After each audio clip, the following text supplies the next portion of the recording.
Hello and welcome to the penultimate qualifier race for Final Fantasy IV Free Enterprise Highway to the Zemus Zone. This is the fifth out of 6 qualifier races, and we're looking for an exciting race today.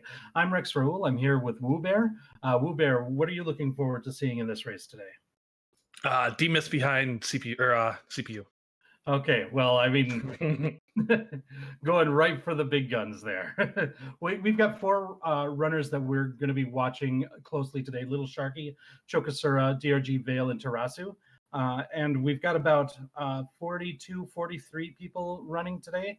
So we've got a lot of people running that we're not watching, but we're going to take a look at these four races in a little bit closely to see what we're doing. Of the four of them, currently, um, Chocosura is in the top 23, and the top 23 are who is going to be advancing to the league. But Chocosura is currently in 17th place, looking to improve. The other three runners that we're looking at today are currently outside of the top 23, and so they're going to be looking to have a good showing today to boost themselves up into the top 23 to make it to the league itself. Yeah, we got a lot of great runners today. Chagashura is one of the best players. Tirasu's Little Sharky and DRG Veal are, I think, newer but still very, very good players.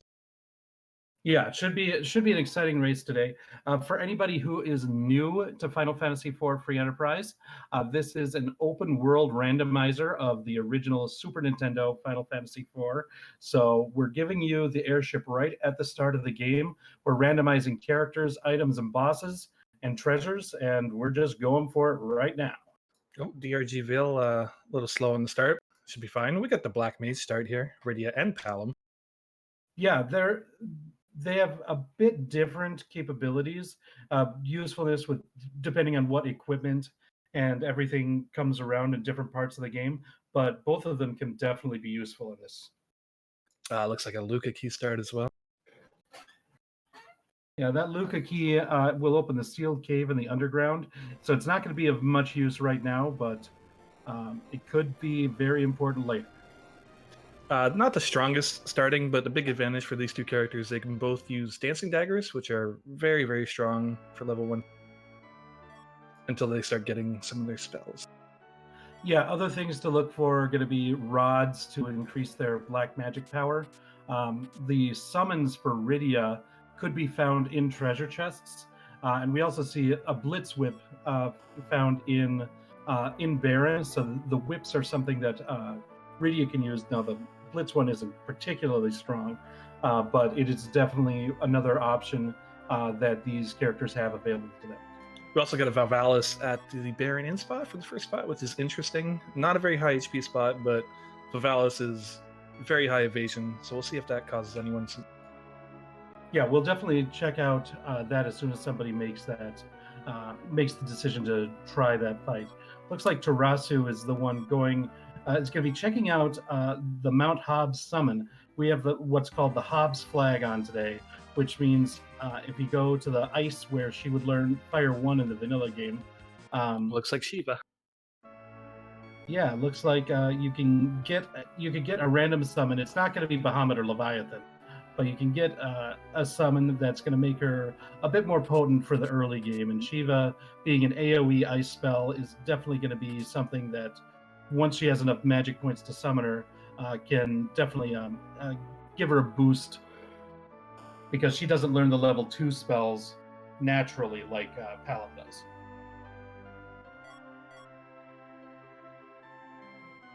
We're seeing people doing a lot of looting of treasure. We see Little Sharkie in Dancing and Chocosura in Mist.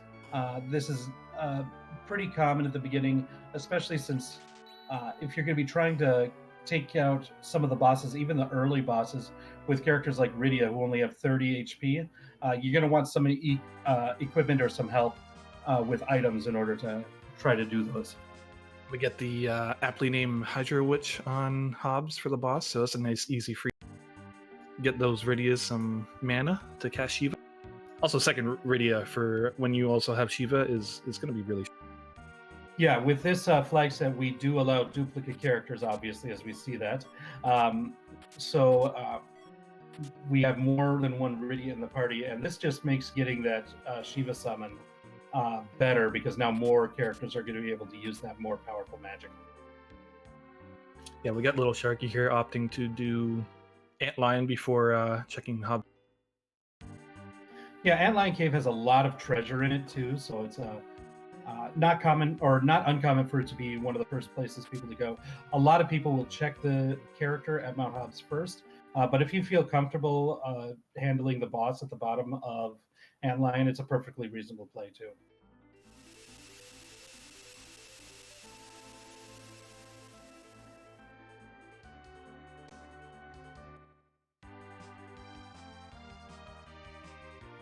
So chocosura has completed Damsian and has activated the hovercraft, which will only be used if he finds the hook later in the seed. But a lot of the with the V1 flag that we have, which requires a couple extra key items in order to complete the game, the odds of you needing that hovercraft go up. So just gonna basically save a little time as long as that's going to be needed by getting that all done in one shot instead of going back to Damsian and going through there again just to activate that hovercraft.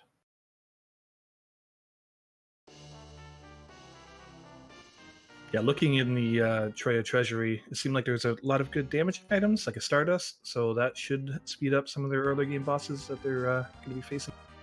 Yeah, especially that the first boss that you're doing with this team is going to be the one that you're going to probably want to use one of those items on, because once you get a couple levels from that, you'll get the MP on Rydia. Hopefully, it'll be enough so that she can cast that Shiva spell that we found, and you start learning the level 2 magic on Palom, so he can do quite a bit more once he's got access to level 2 elemental spells. Yeah, and we ran into an evil wall down here in Antlion Cave, which is a nice spot to see him because only 1,000 HP here, and you get Blitz Whip, so it should make quick. Yeah, and it's a very low attack power spot as well. And basically, the big threat from Evil Wall through the majority of the fight is its physical damage. And if it's not doing much physical damage, then it's not a very scary fight. So yeah, the first couple bosses that we see are easy. We're gonna hope, at least for the viewer's sake, that the difficulty ramps up the further we go along.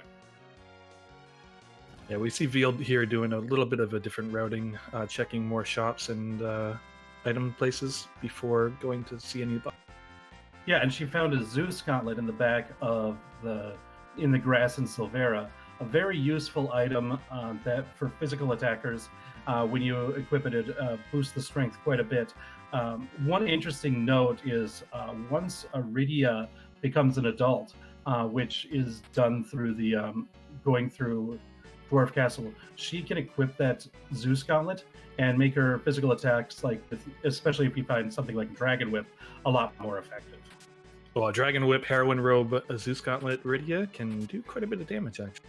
Yeah, very good. Either that or she can use bow and arrow too, and the Zeus Gauntlet helps with that too. So we haven't found any of your regular Cecil, Kane, Sid, who do a lot of the physical attacks, but there still might be a use for that Zeus Gauntlet. And we see Leviathan just got picked up in Antlion, which is the second best summon. Very strong. Yeah, and it's usually good enough. It'll do a lot of work. It's much stronger than the Shiva summon that we got for free at Hobbs. Yeah, I have a feeling you're going to be seeing a lot of that coming up short. Yeah, I think that's going to be the way that once she gets, 40 MP, maybe 50 to summon it. Once she has that, it's going to clear out most of these overworld bosses without a doubt.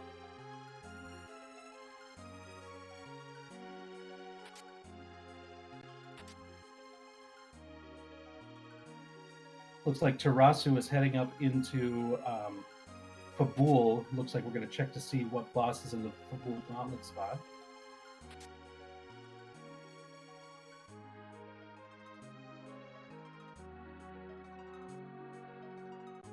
And let's see here. You got a Lunar Boss, and it is Plague. This with the level 2 magic that tirasu has, and probably enough MP to summon. Oh, even enough to summon Leviathan. Yeah, This that'll should make not it be a quick problem. work. Leviathan should one-shot this with the lightning too.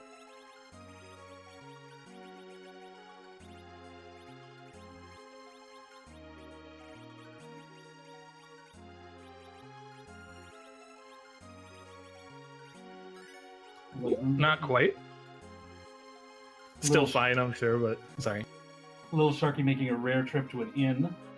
It's sometimes I think runners, especially if you haven't found your cans or tents, it's not very common to use the inn because it takes a lot of time, but it'll get the job done. Little Sharky looks like he's gonna start traversing Mount Ordeals pretty early before even checking hub. Yeah, Sharky might be trying to avoid hobs just in general, because there's no key item that you get for completing hobs. You just get the character, and if you explore westbound hobs, you get some treasures. You get the hobs summon, but it is extra time that you're taking in order to do that. So Sharky might be thinking like, I don't need another character right now. I'm comfortable with what I've got, and I don't want to take the time to check that character there. We get a hook from the Fubo Gauntlet fight, so could be a trolley hook seed. We've seen a lot of hook seeds in this in these league qualifiers, and it might be continuing here.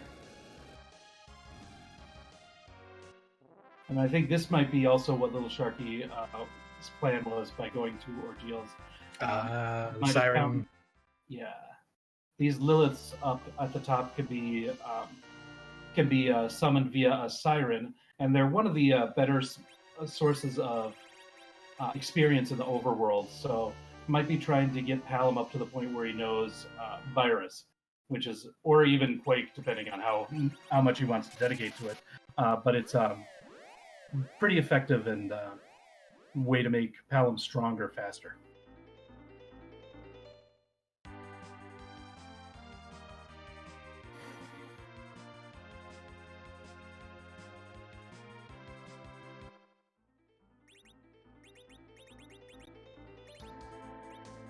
Looks like either Sharky wants to go back out and heal again at the thing, or might have only had one siren to use. Yeah, I definitely seen the siren picked up in Antlion. I don't know if any others were found yet. I think they only had the one. We see Obviously, Tirasu. Tirasu. Yeah, Yeah. sorry. I'm looking for D-Mist because that's been quite the troll in some of these seeds recently. Yeah, finds the Maga Sisters in the waterway spot and does not want to deal with that fight. Can't blame him there.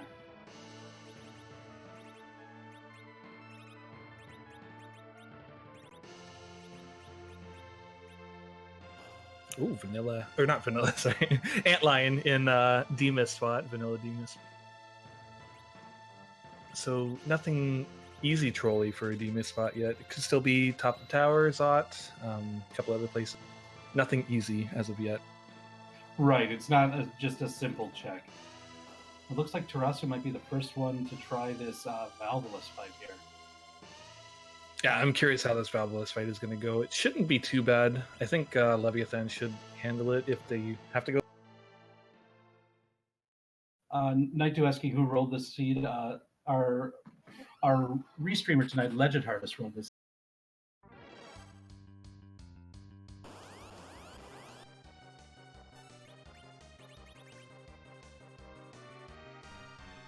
And we also have current first place in the qualifier results, Moonblaze Wolf on the tracking tonight. So Yeah, that's quite the Z-score that Moonblaze put up there. And it looks like Tirasu isn't even going to bother with... Oh, Leviathan doesn't hit Vivalis, actually. So yeah, this might be an interesting little troll. Spot only has 400 HP, but has very high evasion, magic evasion especially, so... yeah, some spots it's very high magic evasion. Sometimes it's very high physical. In some places it's both. So it's a tough boss. You might have to wait until you've got a really good physical attacker in the middle position, Like maybe if you get a Dragon Whip for Rydia, put her in the middle, that might be the best way to go for it. But Yeah, the I don't Blitz know. Whip That's gonna might tough. be able to do it. Yeah, especially if they find like a Bacchus in a treasure chest somewhere, that might be the way to go. But it's going to be a tough.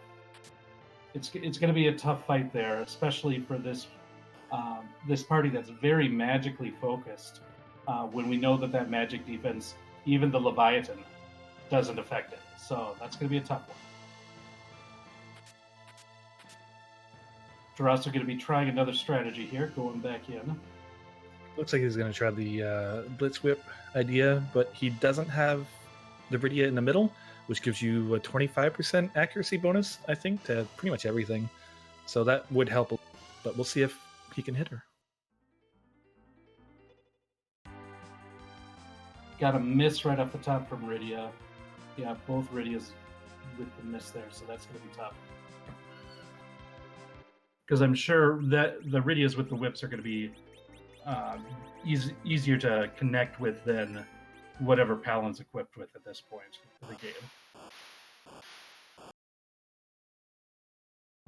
It's not giving up on it, though. Oh, there he goes. I appreciate it, trying to see a few more swings, maybe get lucky, but nope, it's not happening today. Yeah, and that's going to be a tough one, especially since with these Blitz Whips and everything, like I don't think they'd be able to one-shot Val too. So even if he gets lucky and gets a hit in, he's probably going to need to connect a number of times in order to finish Val at that spot, is my guess. Yeah, it's just something that's going to require a couple more levels, get a few more hit multipliers in there, and hope for the best. But the hook is available, so Underground technically is available. Right. Other things that might help those multipliers would be finding items like a black belt or a bandana or something like that too. But I think it's still going to be... They need a lot of help right now in order to get through there. Oh yeah, Zilch bringing up the Power Staff. That's another one that could definitely help. The Power Staff is another piece of equipment that gives a bonus to the Strength stat, and the higher your Strength stat is, the more attack multipliers you can get. And so, I think it has 99 accuracy on it too, just right off the bat, which is pretty great. I don't think the whips are very high. Yeah, whips aren't very high. Bow and arrow aren't very high. But yeah, the Power Staff is a very good offensive weapon. Sleep on that one.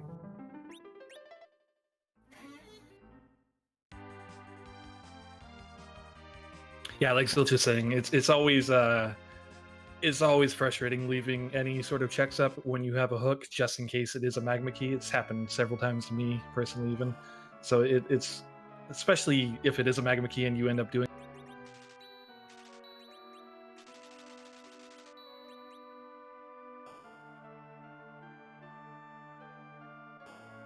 Looks like Tirasu is now heading up Mount Ordeals. We saw Sharkie head up Mount Ordeals earlier for grind, but did not try the bosses up there at this point. Yeah, we haven't seen Mount Ordeals at all, have we, yet? Other than we haven't seen any of the bosses. All we saw were a couple of Liliths.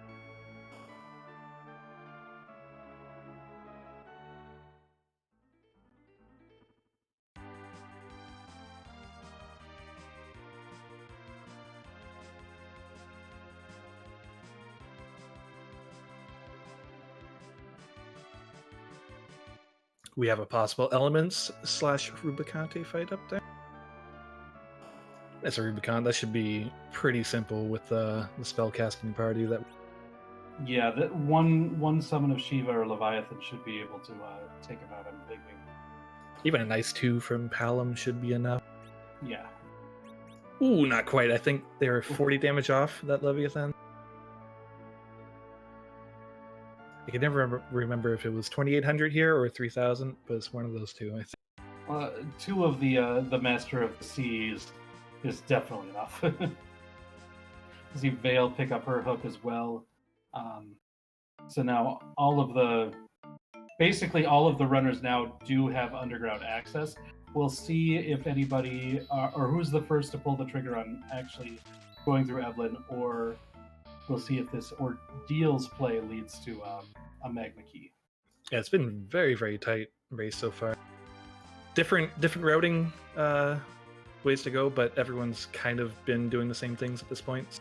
Yeah, early game you see a lot of people or a lot of looting, a lot of shopping. You got to get your party prepped, and especially when you've got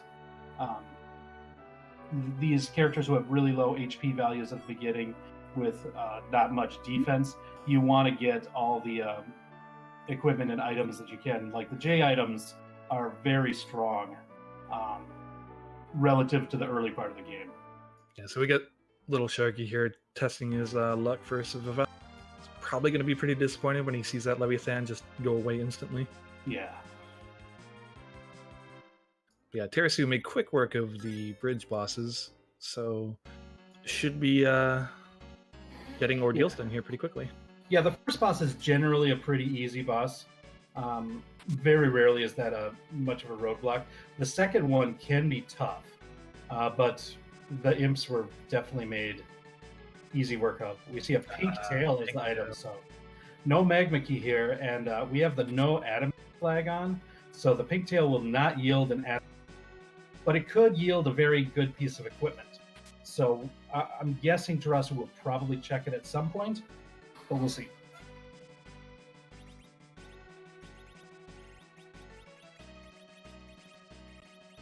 Ashura is a fight that could be annoying in certain spots, but the third boss on Mount Ordeals only has about 1,000 HP, so one summon of Leviathan is enough to take her down.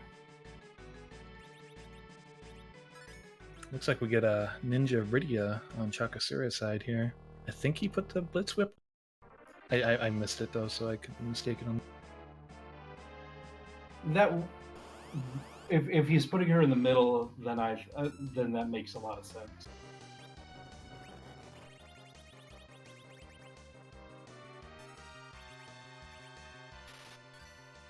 I'm going to be using a Boreas, one of those J items. One shots Rubicant. Yeah, those Ice 2s, when he opens his cape, are quite powerful. Yeah, and the ice gives you get double damage on Rubicant with the ice when his cape is open there. I think it's quad damage, isn't it? Or is it double?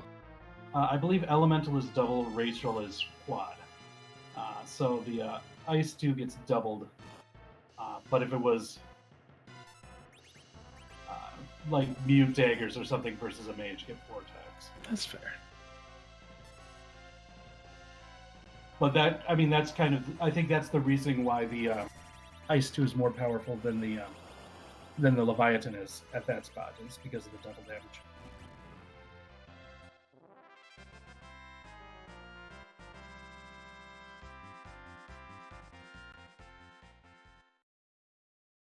So it looks like most of the restreamers here are going to be doing ordeals, except for Tirasu, obviously, because they've already done it. But the other 3 are making their climb, hoping for that magma key.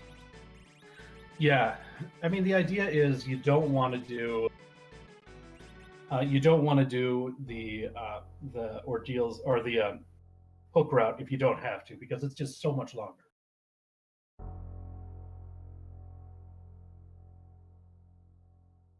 Magma key is just a quick, easy, dump it in the well, and then you're underground. You don't have to deal with any cutscenes. You don't have to deal with 2 bosses, both of which can be difficult. A little bit of a cutscene, but compared to some of them, not too bad. Yeah. Just got to watch the mountain implode.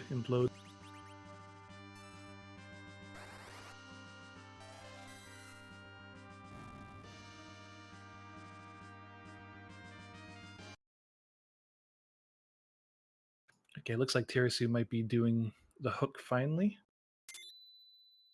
Not wanting to give Vivalis another go, just gonna hope that it's a hook. Yeah, I think Tirasu thinks with his setup right now, still not going to be able to do enough to get past that Valvalus at this point. No, that's probably the rudest 400 HP boss you can run into in the game. No doubt.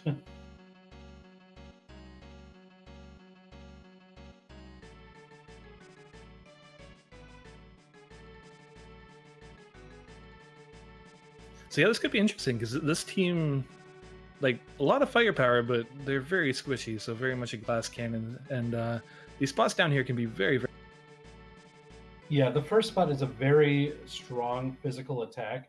Even though the King and Queen of Evelyn in their vanilla script don't do any physical attacks, that spot has a very high physical attack one. Tirasu taking the wipe. I think he was still in the front row. I might be mistaken on that. Couldn't get the hourglass off quite in time. After the back attack, yeah. That could be... Ooh, and the last save was on the top of the ordeals. He did a couple shopping trips, I think, too. I don't know if he bought anything, but I know he checked a couple of places. That's going to be rough. The second boss in the down the hook route is very high HP, especially compared to where we've been at now. And yeah, typically the hook spot is much further in the game than where you'd be after doing ordeals or something. Also, we just saw a white spear from Pinktail, so eventually maybe a useful item, but as of right now, nothing too great, sadly. Yeah, you're expected to be, I think, probably around level 30 in the vanilla game when you make it to the Rubicante boss spot, and that's just way earlier than we're meeting that boss when we have to do a hook route. So the challenge is real. I mean, you could luck out and it could be a free boss like the Kaipo Guards or something like that. But we've seen a lot of the free fights already. I guess not a lot, but we've seen the Water Hag and we've seen the Dark Imps, which are like two of the quote-unquote free bosses that we could get in there. So.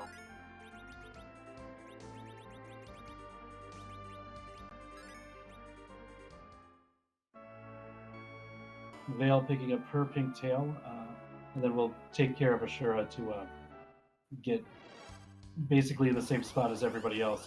See Chocosura going back to that Valveless spot. We'll see if he's got what it takes to beat this now.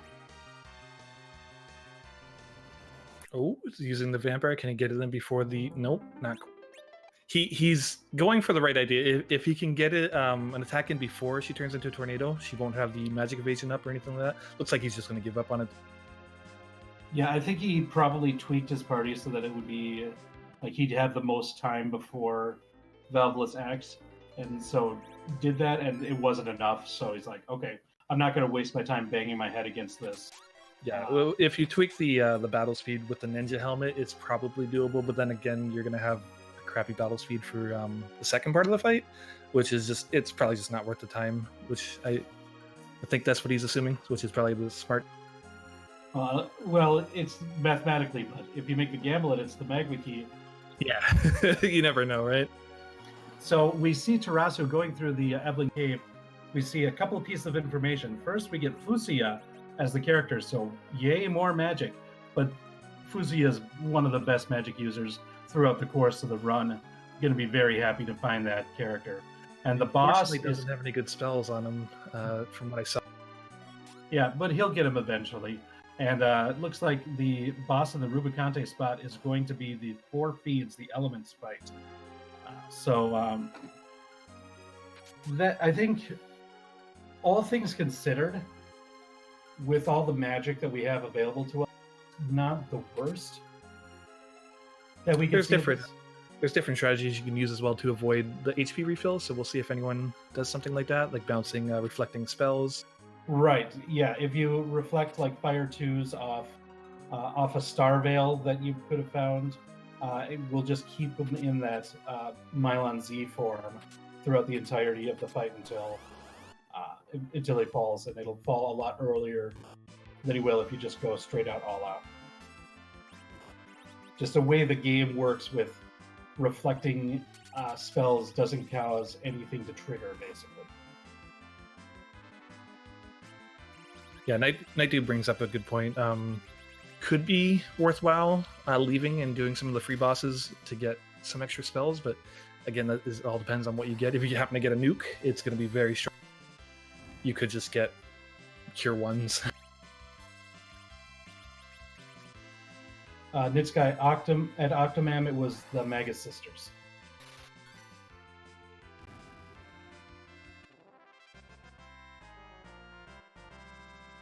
DRG Veal and Little Sharkie are almost step for step right now. Everyone's very close together, which is always fun to see.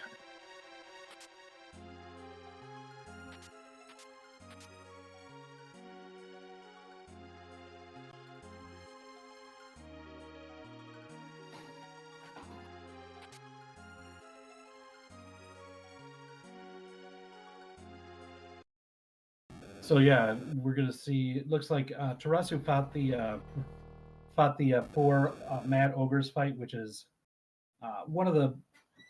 It's a great source of experience throughout the hook route. Getting that is going to level up his Palom, his Ridias a little bit more to prep for the fight. But it looks like Tirasu is not satisfied where he's at. Maybe going to take that. What we had seen speculated in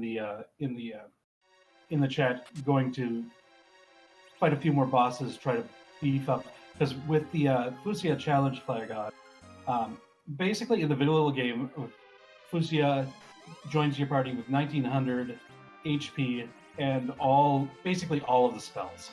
And so in this version, he starts with a low amount of HP. I think it's 500 is what he starts with, and just a small smattering of low-level spells. But every boss that you beat, he'll learn 3 more spells and get 100 HP until he gets maxed out. And so going and fighting those bosses, while they're not going to be super, like that antlion spot isn't going to give a significant amount of experience to level up your party, but 3 more spells and 100 HP on Fusia could be very good. Did Tirasu not do ordeals? Also, looked like Little Sharkie did the same thing where he forgot to back row his characters again, so he wiped to the Stone Man trap chest. I think the save that Tirasu made was pre-finishing. I don't know how far in there he went, but I don't think he completed Mount Ordeals with the save. That's rough.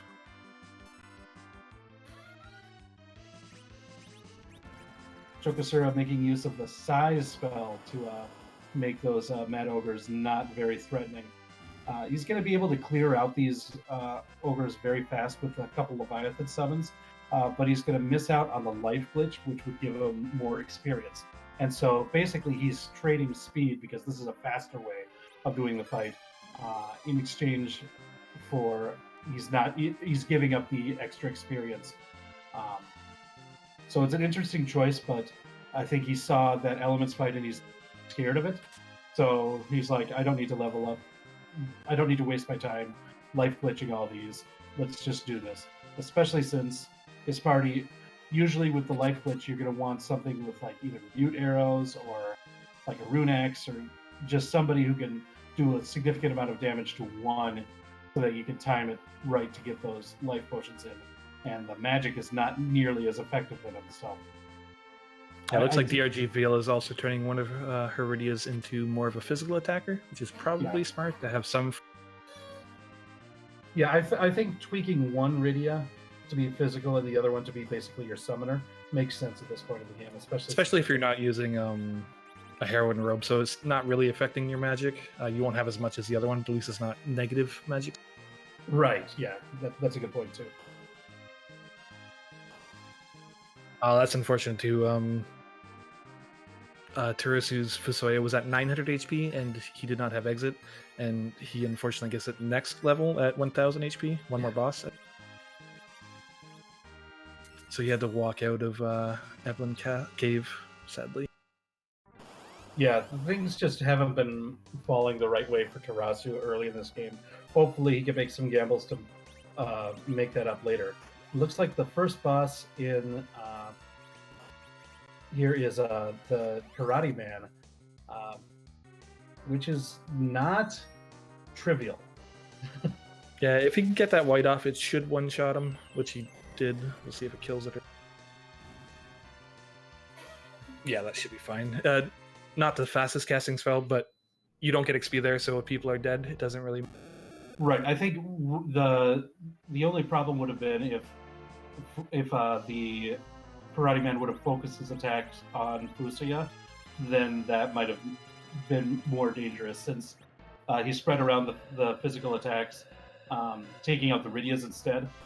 not too scary then. Also, Fuzue is in the front row, so he doesn't get that back row damage. And chocosura is just going right into it, not bothering. Bold move, I like it. Yeah, I think, well, definitely feels comfortable. Yeah, Elements is a can be a tough boss, but if you have a lot of elemental attacks, such as 4 black mages, it's a lot. Yeah, all forms of the elements are weak to at least one of the other elements. So it should not be too difficult with this party as long as Choco plays it safe or plays it smart. Yeah, I'm still surprised he's not trying Starveil, but when you have firepower like Leviathan, it's really not a big deal. He'll probably just chew through it. Tirasu is going back for the Vivalist. Yeah, at this point, I think after walking out of Evelyn, he might be thinking, I need to do something. Like, I need to try something else. Ooh, the white's not hitting still. Ooh, I looked away for 2 seconds and I looked back and chocosura's party are all taking a nap. Yeah, the Rubicon spot is pretty strong. Yeah, those fire 3s, AoE fire 3s will chew up your party. Especially when they only have 300 to 400 HP. So switching Fusia to the back row here, I wonder if... Now, we know with the flag set that Starveils are required to be available for sale in the overworld. That's one of the guarantees that we have in this flag set. Yeah, I've definitely seen them in some people's inventories. I don't know if chocosura specifically has them or not, but I've definitely seen them. And we know that chocosura... Like, I assume... Ooh, yeah, like, that Karate Man fight is not trivial, like I said before. And that was with Fu in the back row.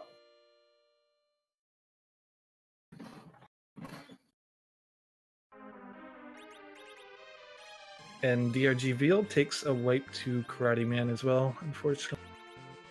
When he's smacking you for 900 damage in the back row, it's gonna be a rough. Yeah, this is a very high physical attack, and that's basically what Karate Man does. It's also a relatively fast spot, so it's kind of a scary fight. Trying to use your resources to keep Fusia alive to get a white off, it seems to be a smart strategy. One other option might be if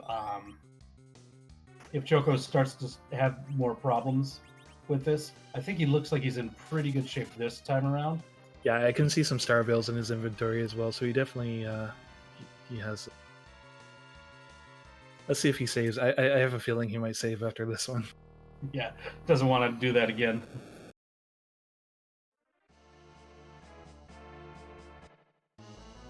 Vale got the white off against Karate Man as well, so she's got that fight. Let's see if she goes back to save like Choco did.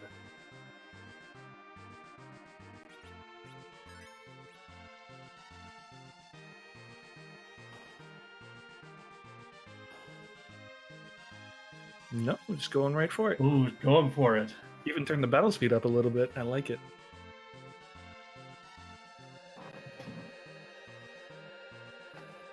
We'll see if either of them use the... going straight for white this time. Not using Starveil, it doesn't look like.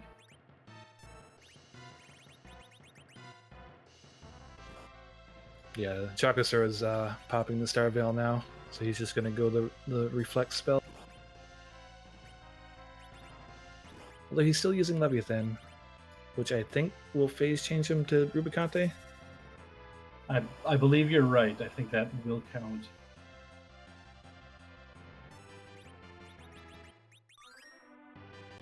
Nope, not quite.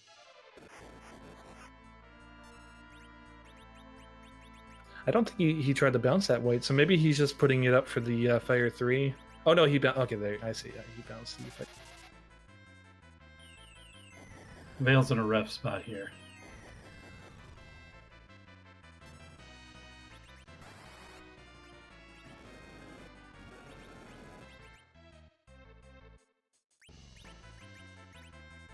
Yeah, and Vale did not save after the Karate Man fight, so she's going to have to, like Choco did that first time around, fight Yang again, and then go back to the other one. So, Stark, I believe we have 42 racers in this one today.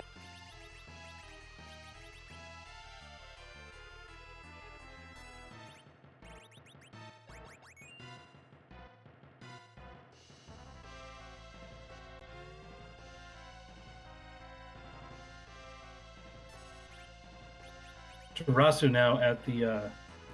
Looks like we're seeing some interesting things there. Tirasu using a silk web to try to slow down, and then gets the white off pretty soon after that. So, Yeah, Tirasu having no problem there. Doesn't want to give him any chances. So that's good. He went back to Ordeals, did the whole thing, came back, and he's pretty much exactly where everyone else is. So not too bad of a time. Yeah, not with any of the restream runners. Of course, we don't know where any 38 or so runners are, of course. Looks like Little Sharkie was doing a little bit of grinding on random enemies here in Upper Babel. It's also a pretty good spot to do grinding as well. Looks like chocosura finally got through that fight. Yeah, GG's to Choco for that part of it. That's going to be a pretty good accomplishment. That's going to be probably the first major hurdle of this seed, I think, is getting through that fight. Or and that yeah, just duo fights. Just to explain that a little bit, enemies in this game have scripts, and such as HP refill and stuff like this. This is one of them where he phase changes after a certain amount of damage to a different, one of the elementals, and he gets. So if you reflect spells don't trigger any scripts, so it'll just kill them once you do enough damage to kill the first phase of it. So it just skips any other phases right off the bat. So very, very strong strategy for things like this, and also Zemus is another big one for that. Tirasu takes a wipe to the element spot as well. That Rubicante, the rest of them are reasonably easy, but Rubicante with the Fire 3s and the glares, really. Yeah, the Rubicante is definitely the dangerous form of the elements. And it looks like Vale's off to the Kinaza part, so that means that she did hit the HP refill. Chocosura showing that we've got a glass blower in the as the tech tour. Run validated. Yes. So we're past the HP refill, but we're also past the most difficult form. At this point, probably not going to be wanting to use that white spell. But for both Kinazo and Valvolus, Elements is weak to lightning. So we'll see if Vale is aware of that. Chocosura has a well known for a love of music too, Twin Harp. So we'll see if he gets that. If he just goes.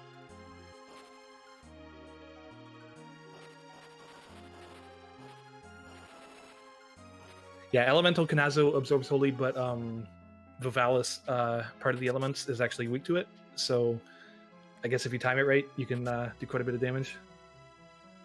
And Leviathan will damage Kinazo. There is no water element in this game. The Leviathan is a non-elemental. Yeah, it looks like DRG Veal's in pretty good shape here, so I think she'll be taking this down. Yeah, this should be good. The Valvolus form of elements does not have the crazy crazy evade that the regular Valvolus has. So this Valvolus, even though it has a lot more HP and everything like that, is a lot less scary than the Valvolus that's sitting in the Baron Inn. Yeah, and we found a pan in the free Fagmar's check, which is always convenient to find there, because then you can just go right to Sylph Cave and you don't have to double. A couple good items in the Fagmar's shop there, Cure 3s and Sirens. So we've got Siren grinds available, and Cure 3s are good throughout basically the end of the game. So yeah, it looked like Little Sharkie left Cave Evelyn too, Lower Bevel, to grind a few of the easier bosses, seeing if he can get a good spell on.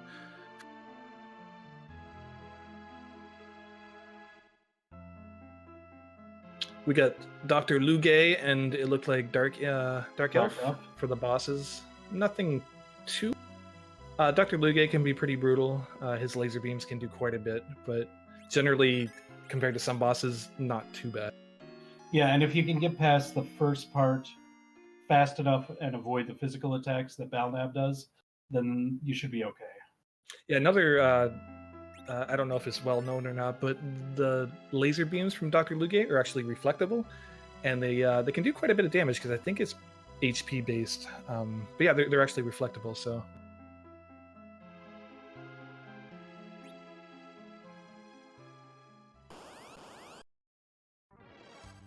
chocosura going for the Dark Elf first. He picked up a Dragon Whip, right? So that should do... I doubt he'll need to use it, but it will do a lot of damage, quad damage to his second. Yeah, the second form is a particularly vulnerable form. Yeah, pretty much everything.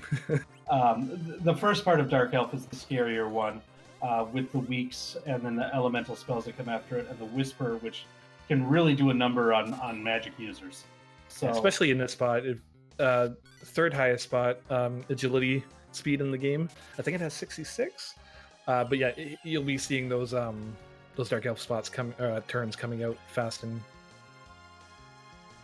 Yeah. But he did get it to the second phase, so pretty much Hourglass, pretty much weak to anything.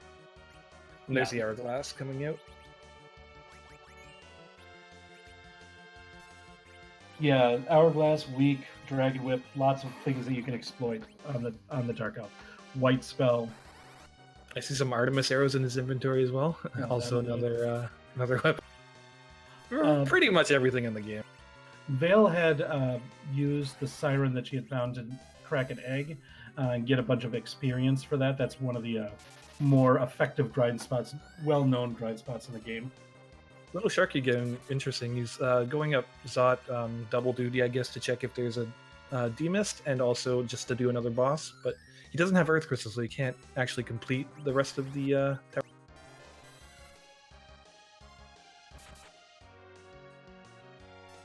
And that spot's considerably slower than some of the other ones, so getting the Lits in before Kinazu even gathers the water.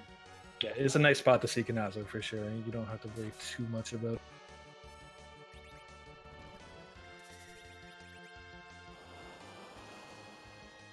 And Vale is doing the Castle of the Dwarves check, and looks like the first boss is going to be Odin.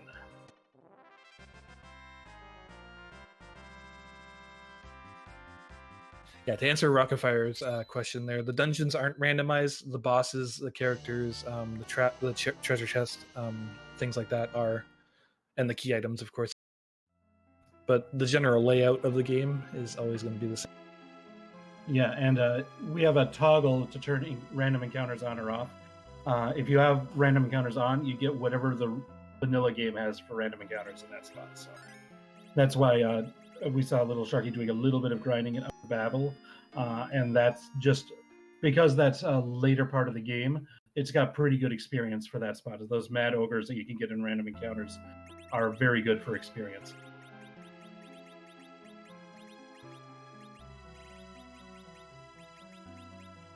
So unfortunately, we got a light sword off of the first boss in the Fey March.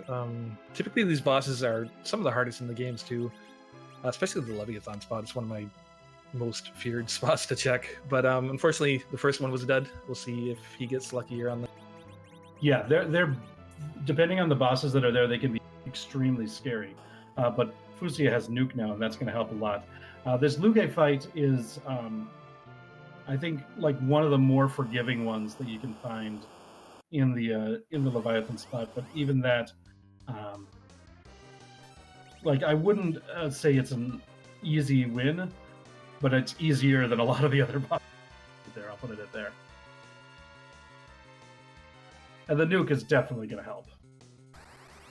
Looks like we got, unfortunately, an Edward from Dwarf Castle. DRG Veals went there first, which... it's a good play. You get a character. It's kind of a slow check, but you do get a free character. Unfortunately, in this case, it wasn't an amazing. Yeah, the Spoony Bard is there. Ooh, tirasu just hit Kanazo with a white spell and healed him for quite a. Balnab needed oil and exploded on chocosura. This seed claim it's not supposed to be. It's just randomized, so it just happened to be nothing but magic users that you get. Yeah, it's just how it happened to work.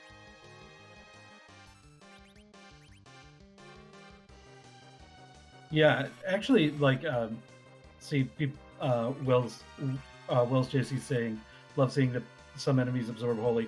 Holy is like one of these weird elements in the game. There's a lot of places that are strong or absorb holy. That white spear does a lot less damage against some bosses than you would think. That's why a lot of people prefer the dragon spear. We see chocosura doing the reflect strats too to reflect the emissions and the beams. So basically, a free fight. I don't think he does anything that can.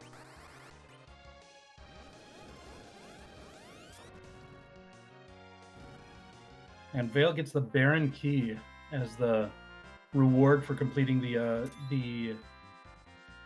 Dwarf Castle. Now, the Baron Key leads to 2 potential key item checks, as well as another character.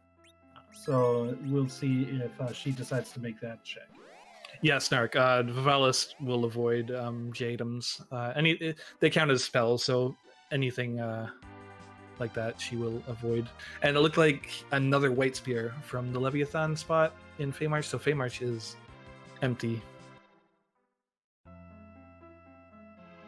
Never fun to see that, but it could allow some people to catch up if they decide not to do it. Lilsharkie trying that Valvelus fight again. Chocosura gonna check out the Pan route. The Sylphs and Sheila will give 3 potential key item checks without having to do a boss. So this could be huge for Chocosura. Let's see what the Sylphs give him.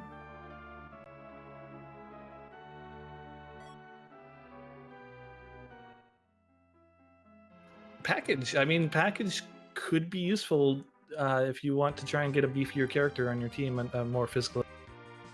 But it is unfortunately a pretty long cutscene, followed by another pretty long cutscene. So typically people don't do it, but in this instance, it might actually be. And of course, it has a boss back there, so it could always be hiding a very trolly behemoth. So we have Vale trying the Valvelus fight again, but has Fusia with Berserk. So trying to use Berserk strats. Looks like Rydia is still missing with the Berserk. That Vivalis just does not want to die to anything. Very stubborn.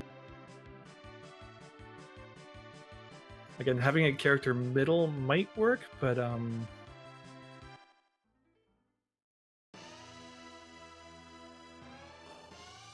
it doesn't look like anything being thrown at it is working, sadly.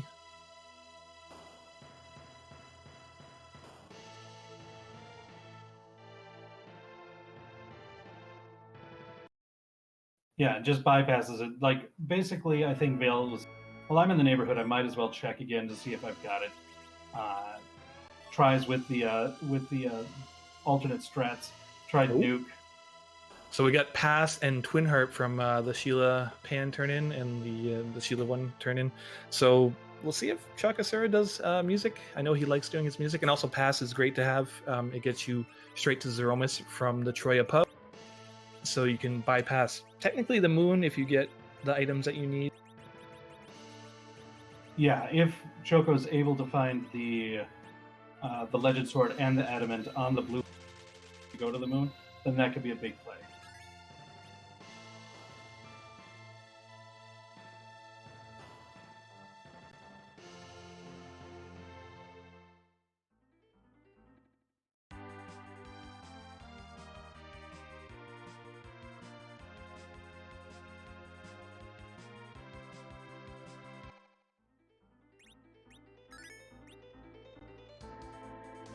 So it looks like chocosura is going for the music play, which is always a fan favorite.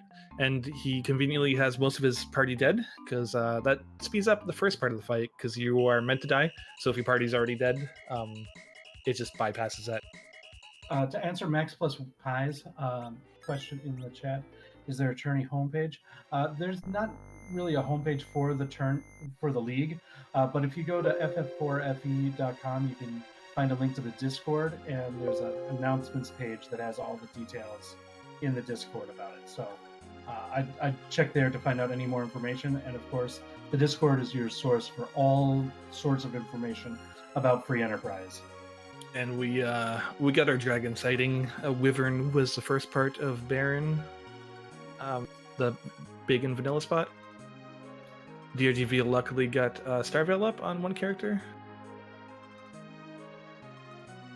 Yeah, that's good. You got to get that timing to get that first Starveil up, and then was able to get the nuke off from, or the virus, I think is what she caused, to finish off the fight. So that was well done there, without a doubt.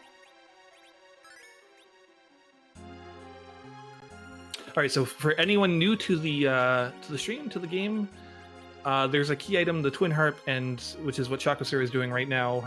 And the awesome people behind the game have randomized the tune, so it can be from pretty much any Final Fantasy game, like basically any game, which is really, really. Yeah, definitely going to be looking forward to see that.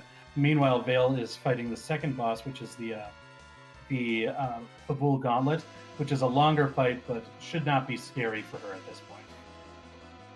Now we just about the time to listen to DJ Spoony B's Rockin' Tune. I'm gonna guess Secret of Mana, personally. That's my guess. Well, I'm on the stream, so it's probably going to be from Chrono Trigger. Oh, Megalovania would be absolutely fantastic.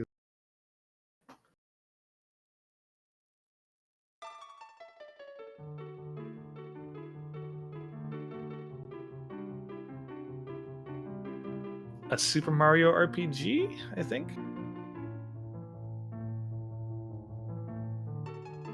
Oh, Zelda. Yeah. My apologies. It was definitely Ocarina of Time. Ocarina.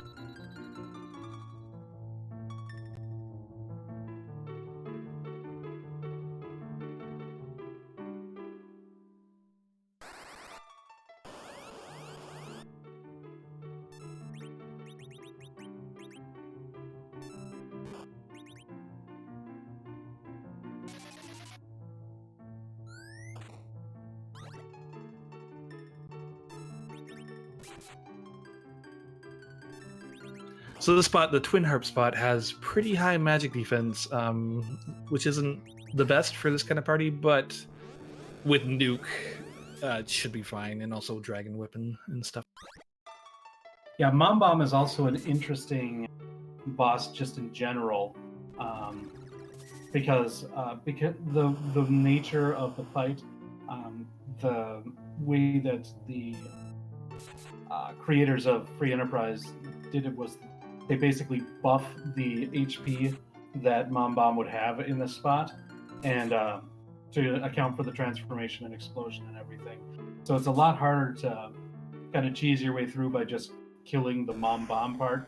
It usually can, it can more often get to the point where it explodes and becomes the bombs of the Grey Bombs. Yeah, I believe it's 9,000 extra HP on top of whatever the base spot has.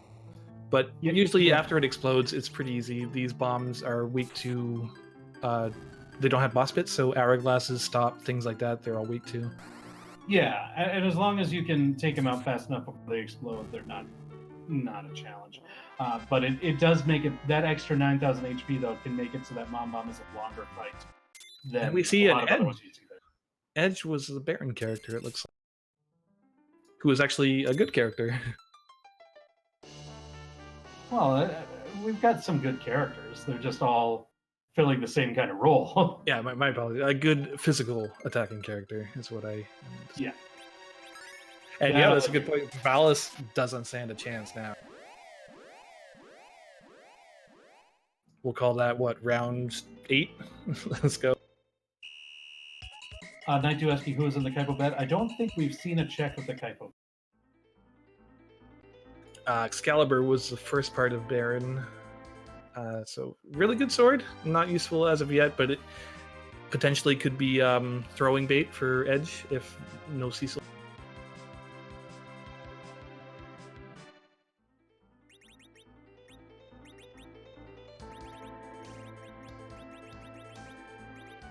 And we'll also see if Vale decides to take a shot at the Odin location, because that is now available to her as well. The party should be good enough to do the Odin fight, depending on what the boss is, of course. But so I think she will. But I think she's going to kill that Vivalis first. Yeah, I don't blame her for that. I mean, I think all the runners have like I gotta kill Val. Sweet revenge. See Choco trying again. Yeah, it looked like he was trying to get the virus off before she did her tornado form, but didn't. But the whip was able to hit Valveless on Choco. Oh, there goes a berserk. Target locked in.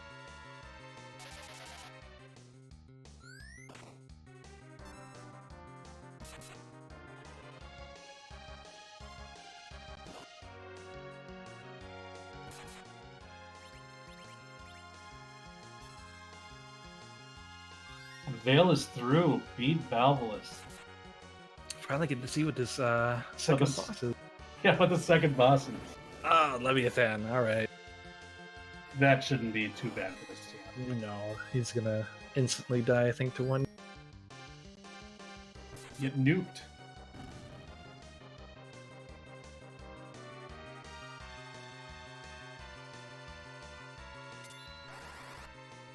Oh, sorry, Ghost Kirby. This is the SNES version of the game.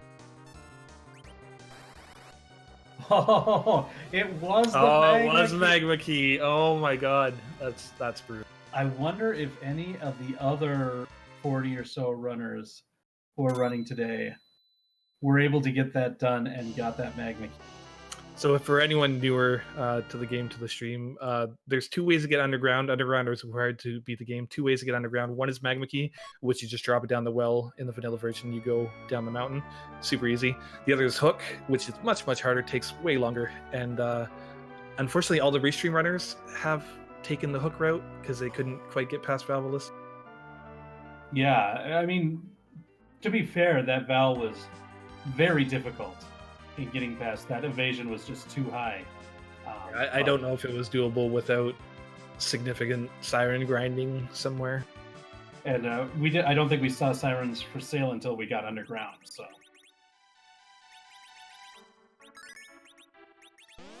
looks like Chaka's gonna do a quick little siren. Speaking of sirens, a little quick siren grind.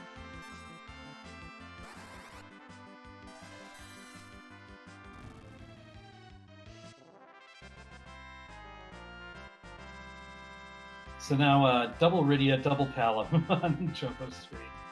Lots of magic users. It's my favorite kind of party, honestly. I like having lots of nukes.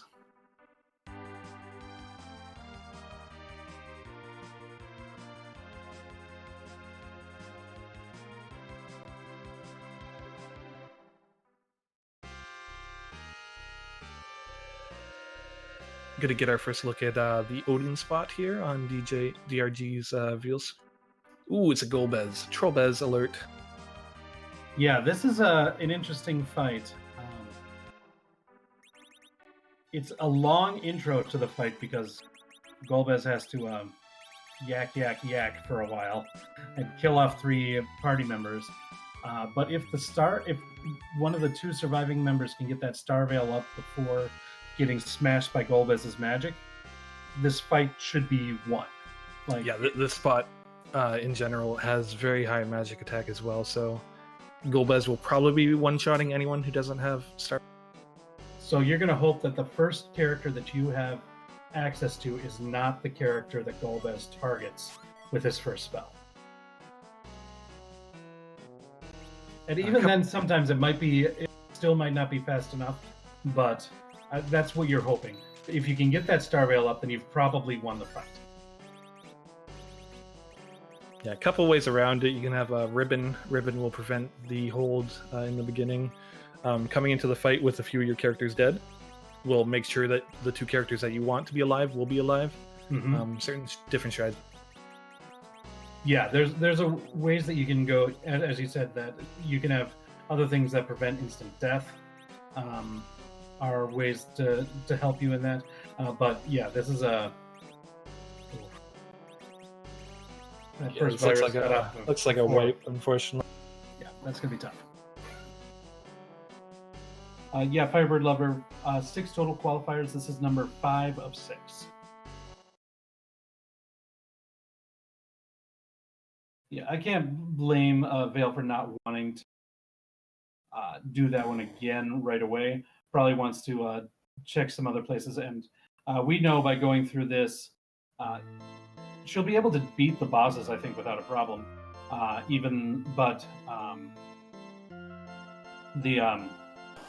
She's not going to be terribly happy with the rewards. Yeah, there's not going to be anything. We haven't checked Luca Key, the top of the tower, or Odin. I think those are the only 3 spots that could have progression left.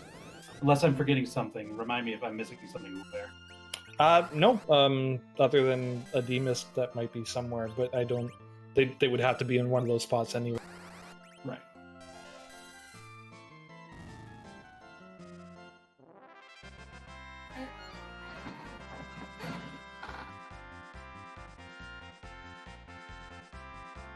So,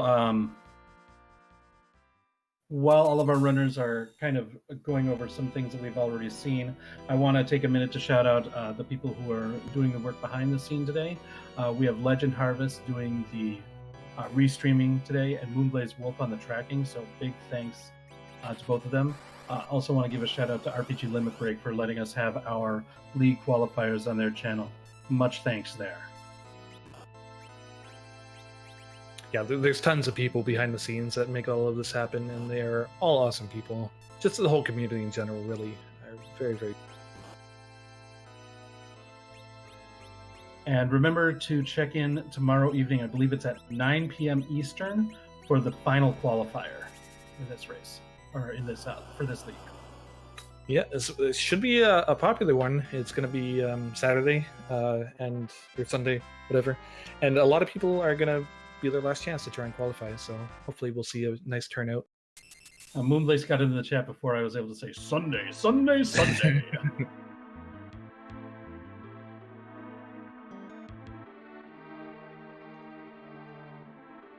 8 p.m. Eastern. Okay. My bad.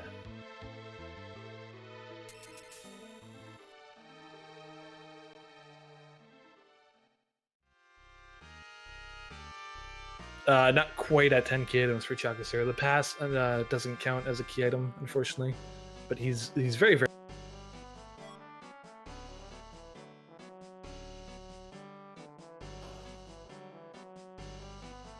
And we know the Baron Key leads to an Excalibur, so that's not going to be a 10th key item there. Because I'm guessing that's going to be Chocosura's next stop. Now he's at a little bit higher level than Vale was when she went there, having completed those bosses down at the bottom.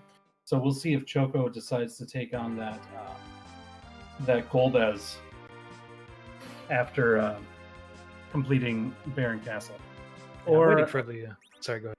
Or Choco could just prove me wrong and go right to the Seal Cave instead. So, yeah. Yeah, I'm waiting for the keyless tower play, which just always seems to give value for some reason, but no one has done it as of yet. And we see Sharkie has made it underground. Went to check to Yang to activate Sheila 1 already. He's going to find the pan here, so he's going to end up double dipping himself really soon, is my guess.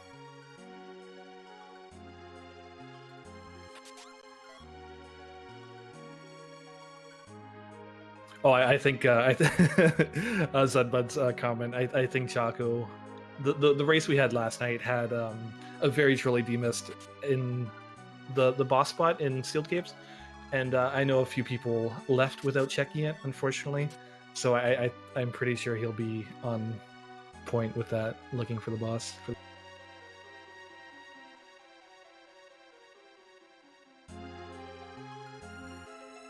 And yeah, Rockafire, we've actually had seeds where we've had like 3 to 4 of the same character. That's just how this flag set turns out. You can have different flags that have no dupes on, so you can't get any of the same character. But this one, it's all up to our. Yeah, like people still talk about the all-porum seed that we had a few months back. I was in that race as well. There was many twins going off in that game. Ooh, the Drain Sphere. Run is validated on chocosura's side. Yeah, we've seen a Drain Spear and a Ninja Shirt. 2 white spheres. And he's checking the boss, so we will see what this is. Octomam, no demist. Reset it. So we're down to Odin and Tower. Ooh, Towerless Key tirasu is going for it. I like it. Nice, easy fight up there as well. Always good to see. I believe tirasu was the only one of our featured runners to check on the boss up there, so that might be why tirasu kind of prioritized it a little bit more. That's very smart. I actually just learned that recently, that you can check the boss going down hook route if you just kind of go over to the right wall a little bit. Yeah, it's just a little bit of extra knowledge you have. Knowledge is power in this game, without a doubt.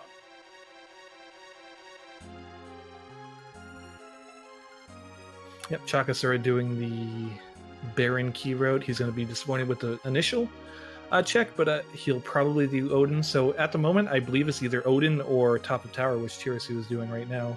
Yeah, I think sort of progression. I think those are the only 2 spots left, so this is going to be really exciting. So it's either going to be Tower Key, Rat Tail, Earth Crystal, or Darkness. So if tirasu has picked right, like, even though like tirasu had a lot of issues like earlier in the game, he could be right back in it at this point.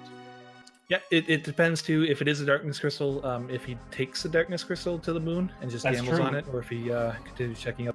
It is a Darkness Crystal. Towerless, keyless tower pays off again. Seems to be a recurring theme recently. Again, it could just be, me remembering things a certain way, but seems like it pays off. That's a huge play for tirasu now. Oh yeah, and let's see if chocosura can handle the Wyvern in Baron spot. Should be. Gets a Star Bill up immediately, so that is a-okay for him. I'm excited to see if tirasu goes for the Darkness play immediately, or if he continues to check a few things, because he hasn't done as many checks as other people, like Lukaki and Twin Harp and such. Yeah, that's going to be the kicker. Since he's got all these other checks available in the underground at this point, does he go up to the moon? Like, chocosura, after... Well, I guess he could go down a rabbit hole depending on what this Odin spot has. To answer Stark Clark's question, I believe D-Lunar spot on the moon has the most HP, because it adds up both the enemy's HP if it's only a single boss. So I'm pretty sure that has like 47,000 HP. However, DKC in that spot, since you only have to take 3 hits and then he automatically dies, the HP value is a little bit irrelevant. You're going to be worried more about the attack strength for DKC. Yeah, I think DKC's attack is based on the physical attack value of that spot, not its HP. Which isn't awful at that spot, but it's not the scariest. I think DKC is much scarier in like the Leviathan spot.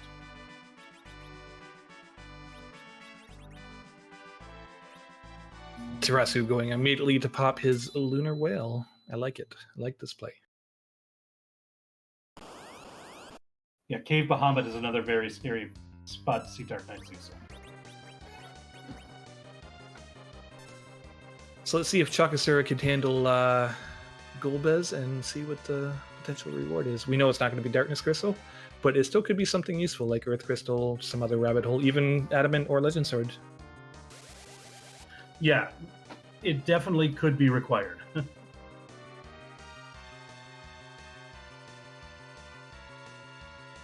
The good news is we've seen a lot of harder bosses already, like Kanazo, I guess Golbez and stuff like that. So hopefully Moon isn't too bad. There still is some rough ones, Ogopogo, DKC, things like that. But a lot of hard ones are already down. Faval.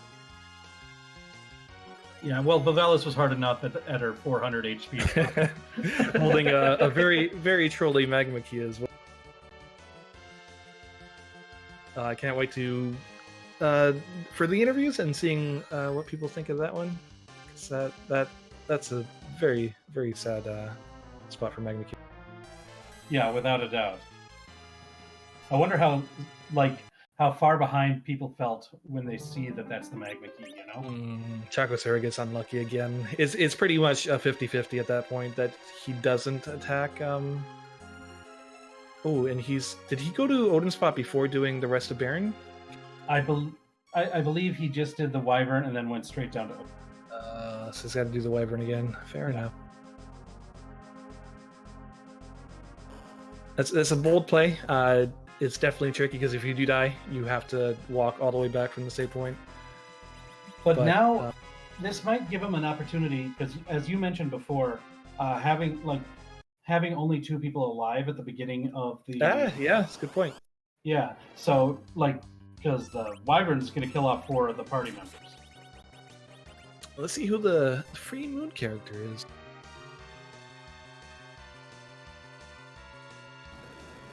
I'm going to say Cecil. How about Rydia? Yang.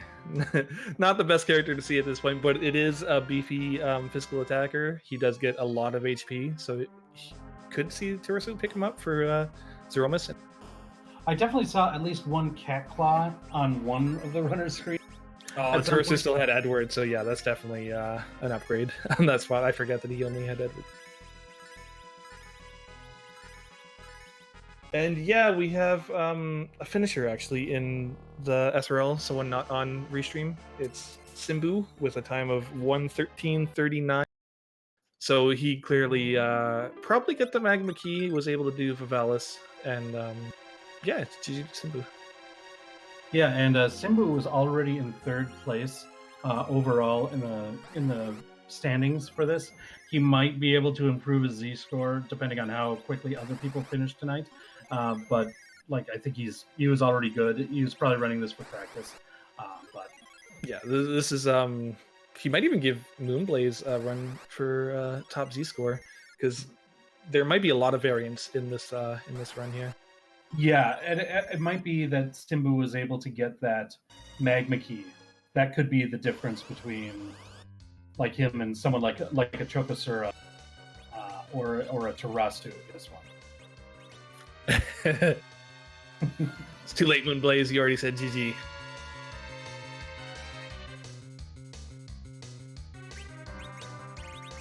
So now Choco is going to the tower, going to be able.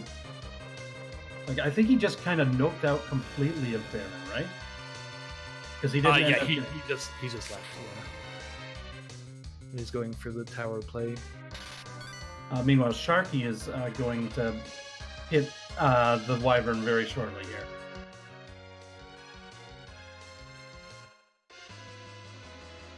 And we see DRG Veal taking a wipe to Dark Elf. Well, an intentional wipe for the first one. Yeah, we kind of have to.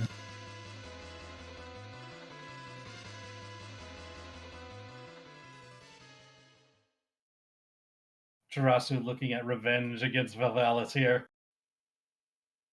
Still a very low level. It's a level 1 Yang, not level 1, but it's a base Yang, so I don't know if that's going to be enough to hit Raul. Especially his claws don't have the highest accuracy rating. I think he has a Charm Claw too. I couldn't see. I remember him have, and Charm Claw has 50 base accuracy, so really not the best. But at least he put a save up here, so he doesn't have to worry about it too much.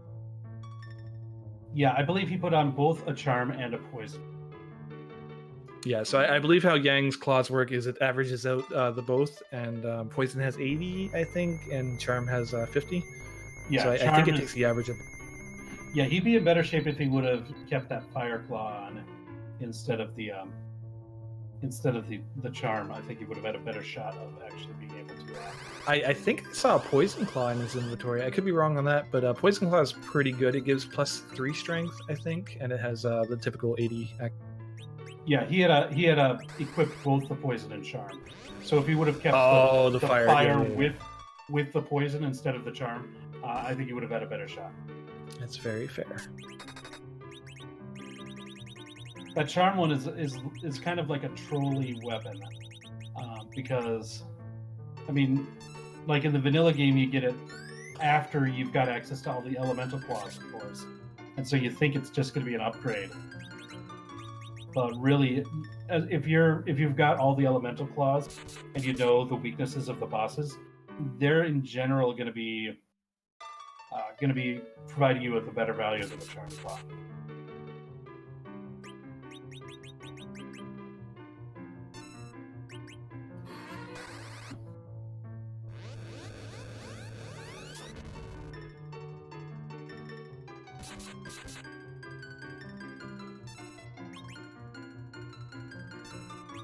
So yeah, tirasu deciding not to go for the Vivalis again and just checking the Fame March boss. Yeah, and so tirasu got the character on the moon, but hasn't checked any of the moon spots, which is a tad unfortunate, because we've seen basically where everything on the blue planet leads to at this point. So the catching up that tirasu could have done by hot-shotting it to the moon right away is kind of given up here by going back and checking the blue planet key item locations.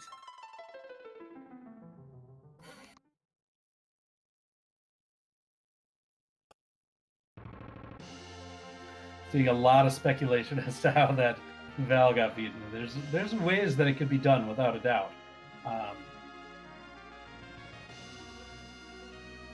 But none of our featured restreamers were able to get that done.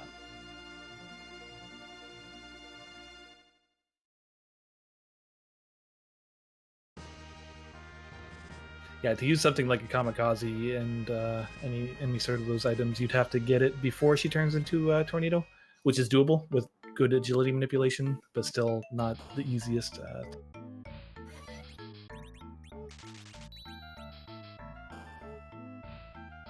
Yeah, and knowledge of like what you can do against Valvoline it's definitely something that can help you in your run.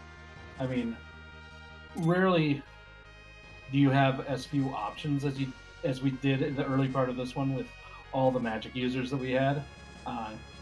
If you've got a balance between magical and physical, that usually you can figure out a way to get past her. This was a lot more difficult.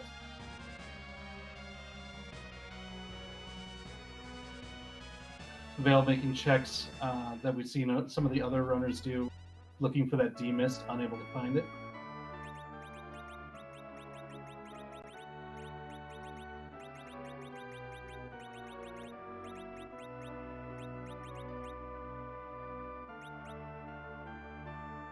Stark Clark, could it be the D-mist of CPU spot? I mean, I guess it's possible, but I don't think we would have seen any finishers, not even a 1, if that's where it was. It would have to be a pretty big brain play to check for a D-mist at CPU. Yeah, a little over an hour in.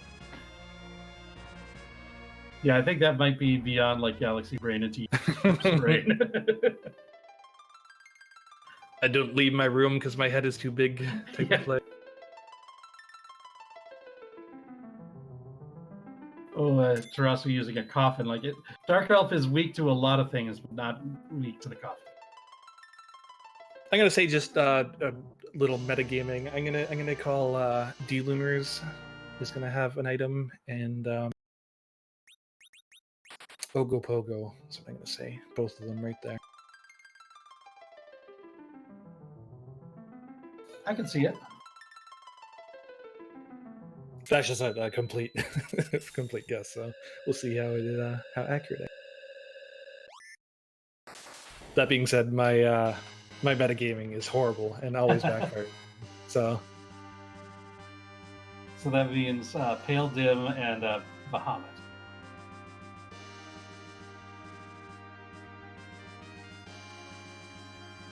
Gotta go fast. And it might be this Gulbez we see here. Little Sharky now taking a stab at this one. That's true. We haven't seen the item from it yet, have we? Yeah, no one's been able to beat it yet. Chocosura is the first of our featured runners to actually dive into the lunar subterrane. Looks like he's going for the bottom check. In general, you either go from the top down or from the bottom up. Little Sharky takes a wipe as well. Sad. Yeah. That Trollbez is living up to his name right now.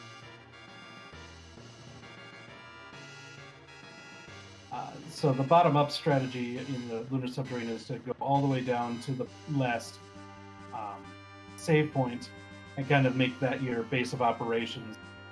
There's 3 bosses down relatively close to that, and then you can hit up the Wyvern and the Pale Dip spot on the way up, going back out. Yeah, it's a pretty good strategy for a few reasons. There's more concentration of items down there. The lunar spot gives one of the highest XP's ratios in the game. 200k, which is great, which is where he's at right now. And it also has 2 checks here, which is great. Ooh, vanilla D-Lunars, look at that.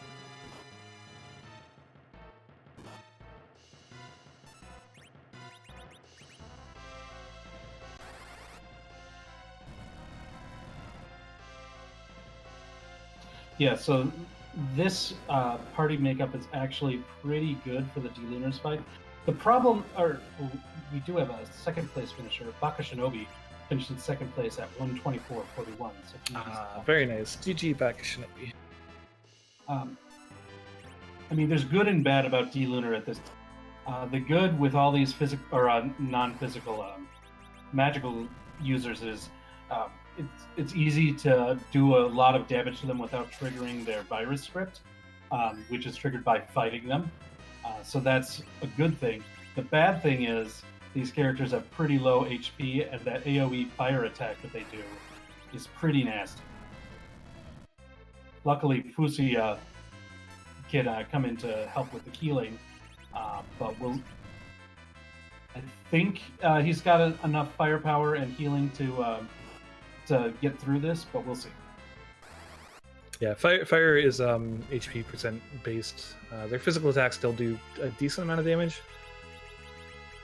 Overall, not too bad of a fight. There's different ways you can cheese it. We're going to see that here, I think, with the Star Veils, which will reflect breath.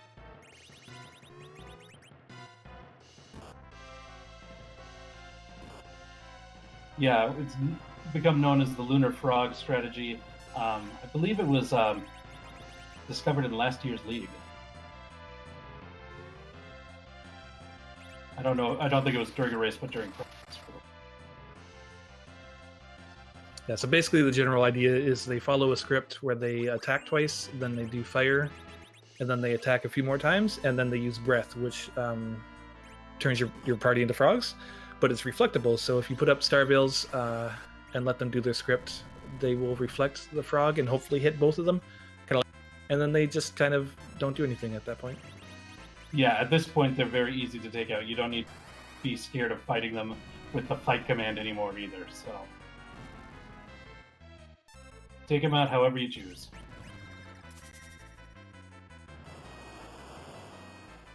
Interesting, he's still leaving Yang dead throughout this fight. Not going to get the 200k experience for Yang. Might be going for agility anchor. Or yeah, I guess could be. Or D machine. That'd be pretty intense. Yeah, I guess with this party, 2 Balance Iridia doing pure reflect. Ooh, legend. Ooh, I'm half right so far. 1 out of 2. You should have been running this race. Your metagaming is on point so far. I wouldn't want to deal with a hook element spot with a trolley magma key. That would just make me sad.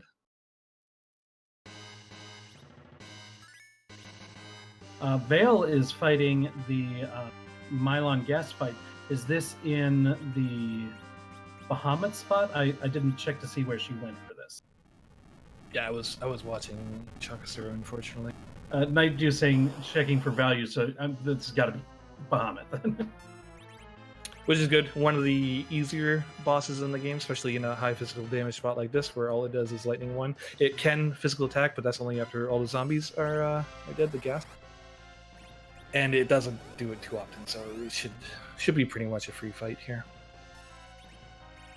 And we see Mylon Z in the plague spot, which is another very easy fight.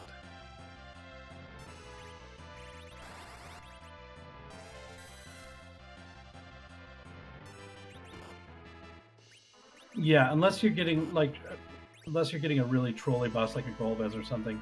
Like, I don't think the plague spot is not the most difficult spot of the ones on the moon, I would say.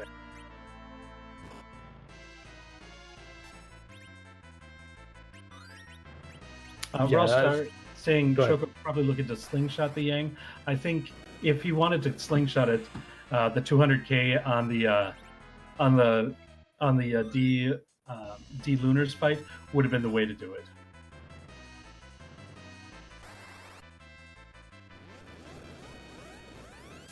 And Little Sharkie getting his magma key. Probably not thrilled about that one, but it happens.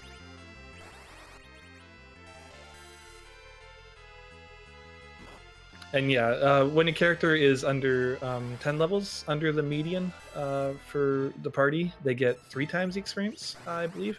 So having that 200k fight would mean he would get 600k, so he would catch up very, very, and probably outlevel anyone in the party right now.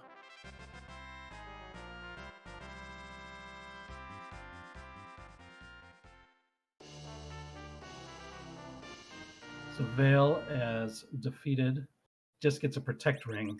Cave Bahamut, the protect ring value.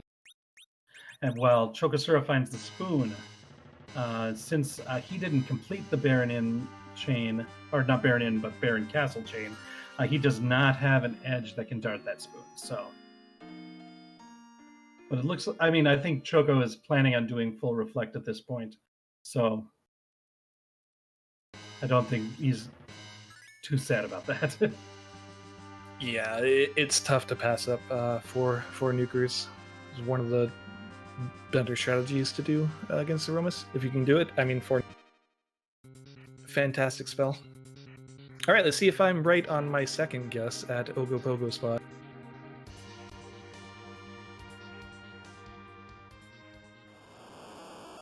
Also, we see DRG Veil, bottom left, doing some King Ryus, one of the better spots for experience in the game. If you do the Life Glitch and you have 10 key items, you get 180,000 experience, which is pretty good.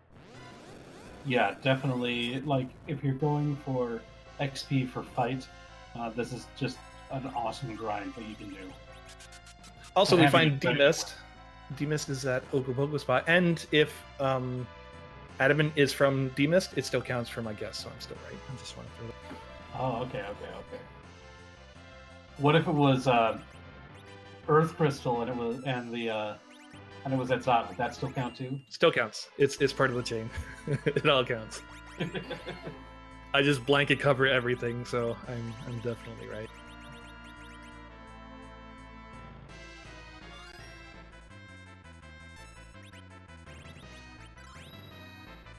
Demas, not the worst of this spot. I mean, Demas is not generally a very scary fight because it has this time in mist form where you've got time to recover and everything in between. It's powerful physical attacks. It's just an annoying fight because you can't just go all out and constantly attack because it doesn't take any damage when it's in form. Yeah, the big thing is it only does physical attacks, which most bosses who only do physical attacks are very easy to cheese in some way, usually illusions, as you see Chocosura using. So even in tougher spots, they're very doable. Just unfortunately, this one takes a long time because she turns into mist every 3 attacks. Yeah, illusions, moon veils, high defense stuff like the glass helmet, all that are really good against physical bosses like the D-Mist here.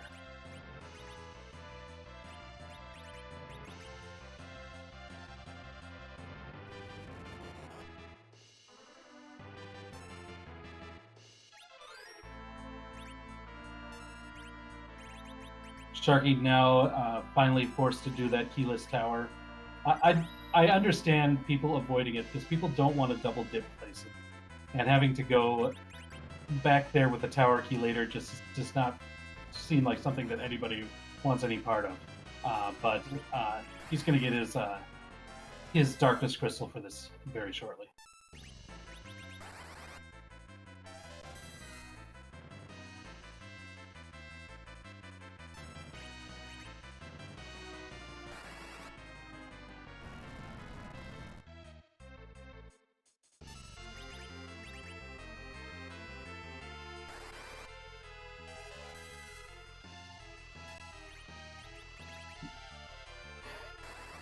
So just to kind of summarize what we've seen so far, we found the hook behind the in Fabul. We also had a magma key in Baron Inn, but Valvolus was guarding the first spot in there, and none of our featured runners were able to take her down. So everybody went down the hook route. What's up? I gotta check your DMs. You got something from Simbu there, telling you exactly where to go. The darkness crystal, you had to do keyless tower in order to go up and get the darkness crystal. So that was a bit trolly. And on the moon, we see the legend sword behind the D lunars in a vanilla spot, and D mist behind in the Ogo Pogo spot. And with that, you've got go mode. Yeah, so for anyone newer to the game and stream again, this version of the game is V1, which means you have to forge the crystal. So you need 2 items for that, which is the Legend Sword and the Adamant. And then you go to the Cocoa Forge and forge the crystal. And then they already have it, but you need a way to get to the boss, which is either the Pass or the Darkness Crystal, which they have. Chocosura has both. So we have what we need to beat the game. So we should have first finisher on the restream here in a few minutes. Yeah, the pass was given through the Pan and the Sheila sequence, and the Pan was found in the Land of Summon Monsters. Yeah, so the other thing too is Chocosura will probably want to grind somehow, because you're going to want nukes with this party, everyone having nuke. So I'm curious to see if he's going to do eggs or if he's going to do King Ryu's. I would imagine eggs since he went back to the planet. But yeah, I can't imagine going back up to the moon. And if he found that dragon whip that we see some of the other runners have, the dragon whip doing an egg grind with dragon whip is very fast. Yeah, they have I think 1800 HP, so 4 times dragon whip. You don't need to do a lot of damage to one shot. And we do have a third place finisher. Aizen Tiama has finished in third place at 135.26. Aizen was in 13th place in the standings before this. Might sneak up a little bit based on this finish, or we'll have to see how long it takes for the other people to finish in the top 6, because that's what the score is based on. I will also note our second place finisher, Baka Shinobi, was in 22nd place. I imagine that he's going to move up quite a bit based on his finish tonight. Yeah, I'm sure he was pretty happy with that. He was right on the bubble.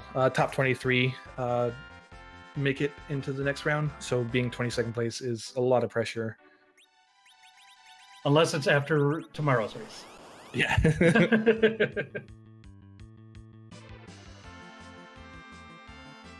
And here, Chocosura is doing that egg grind. Looks like Vale is going from the top down. The other strategy there, hitting that pale dim spot right away. We know that that's the wrong decision based on the finish, but it's one of these things where when you're in a big race, you got to make gambles every now and then. And even if it's a bit more efficient to go down to the bottom, had this been where the Adamant was instead, she would have been in a better spot right now. So yeah. I always want to make that clear, because sometimes it's tough once we already know where things are, to not criticize where people go.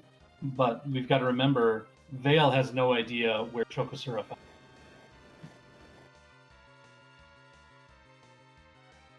Yeah, it does look like Chocosura is keeping the Yang dead, so he's going to be anchoring for the Zeromus fight. Yeah, put Rydia in the middle so that she'll act first with that Dragon Whip and take down those eggs very, very fast.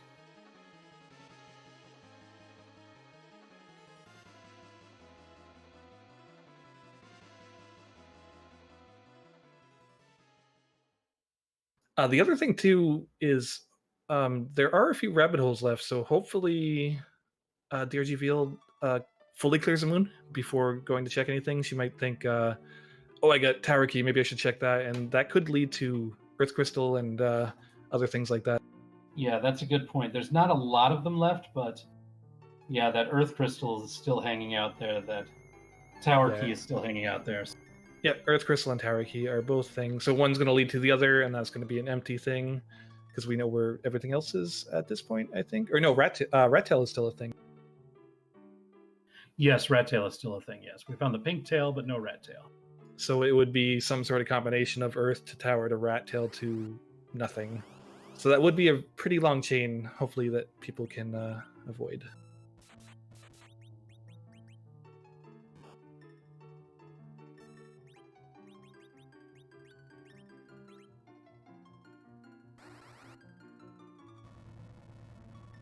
Looks like Choco feels comfortable where he's at. He's heading over to Toria. Yeah, I wasn't watching, but I'm sure he got nuke on a couple characters. You don't really need it on all 4, but it certainly doesn't hurt to have 4. And yeah, looks like his levels are good. He has 4 nukes, so you'll be seeing probably a reflect strategy. There's a couple of different ways to do Zemus. One way, as I was explaining earlier, to avoid the script for his HP refill is to reflect spells. Nuke being one of the best, highest damage, and quickest casting time spells. So he's probably going to be doing a reflect nuke strategy to just burst him down and avoid the HP. Yeah, we'll probably see one, as long as he's got one, a Silk Web thrown near the beginning as well, right? Yeah, Silk Web does double duty by slowing Zemus and also making him counter nuke, which lowers his attack damage on the big. So yeah, so that first Big Bang is going to be nerfed. Nobody's going to be in danger of dying to that. And then the idea is between the slow, the double slow of the Silk Web and the agility anchor that he's got there, hopefully we can see all the reflected nukes do the damage, finish off Zemus before the party gets killed by another Big Bang. Yeah, I have a feeling we probably won't see a second Big Bang. If everything goes according to plan, I think you're right. And chocosura is a very skilled player. I think he'll be able to handle it, but we'll go ahead and watch. We also have a question to ask, Wewbear. What's that? Whose butt are we going to kick this afternoon? Whose butt are we going to kick this afternoon? We shall find out in 45 seconds. That's probably too long. 30 seconds. Firebird Lover, yeah, there are 32 players who are in the next round, but we have some people who auto-qualified from last year, so there are 23 spots that are still open for this year's. Yeah, there was 12 spots open, but people had the choice to, if they wanted to auto-qualify or if they wanted to actually race and qualify naturally. So 9 people decided to auto-qualify and 3 people decided to actually. So 9, yeah, and then 23. Ooh! I love that one. It's Yeti.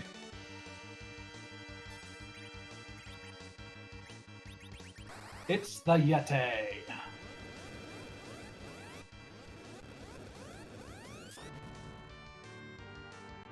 I believe Scala Kitty was saying she made that one for the GDQ a year or 2 ago. I can't remember which one it was specifically, but fantastic organized company. Oh, Drew Wiseman. Sorry. My apologies.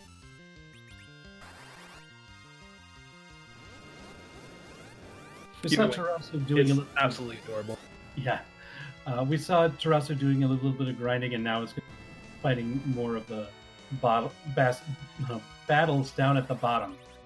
Got those vowels mixed up there for a moment, of the lunar subterrane, whereas Vale is fighting that D-lunar fight and should be getting the Legend Sword very shortly.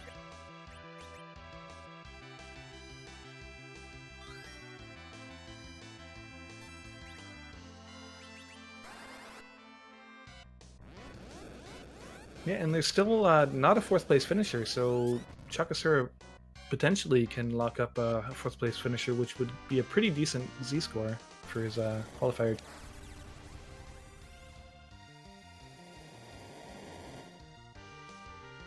He's not super low on the list, but he's 17th right now, so definitely I'm sure he wouldn't be upset if he moved up a few spots. And we're seeing those reflected nukes from Chocosura now. Hopefully we'll get a flash on the screen that indicates Zemus is down shortly.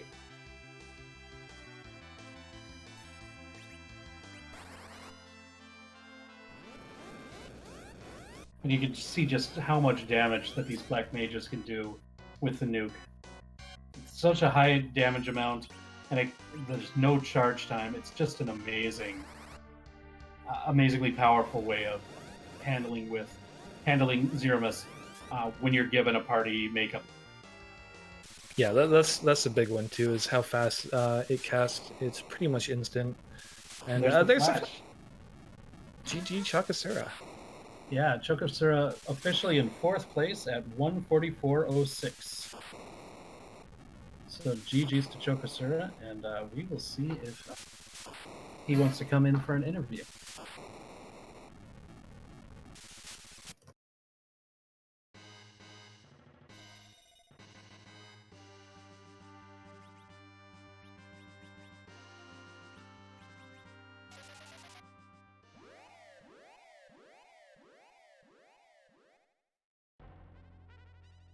Yeah, that was a very solid 4th place finish. That certainly wasn't an easy seed. Very trolly in a certain.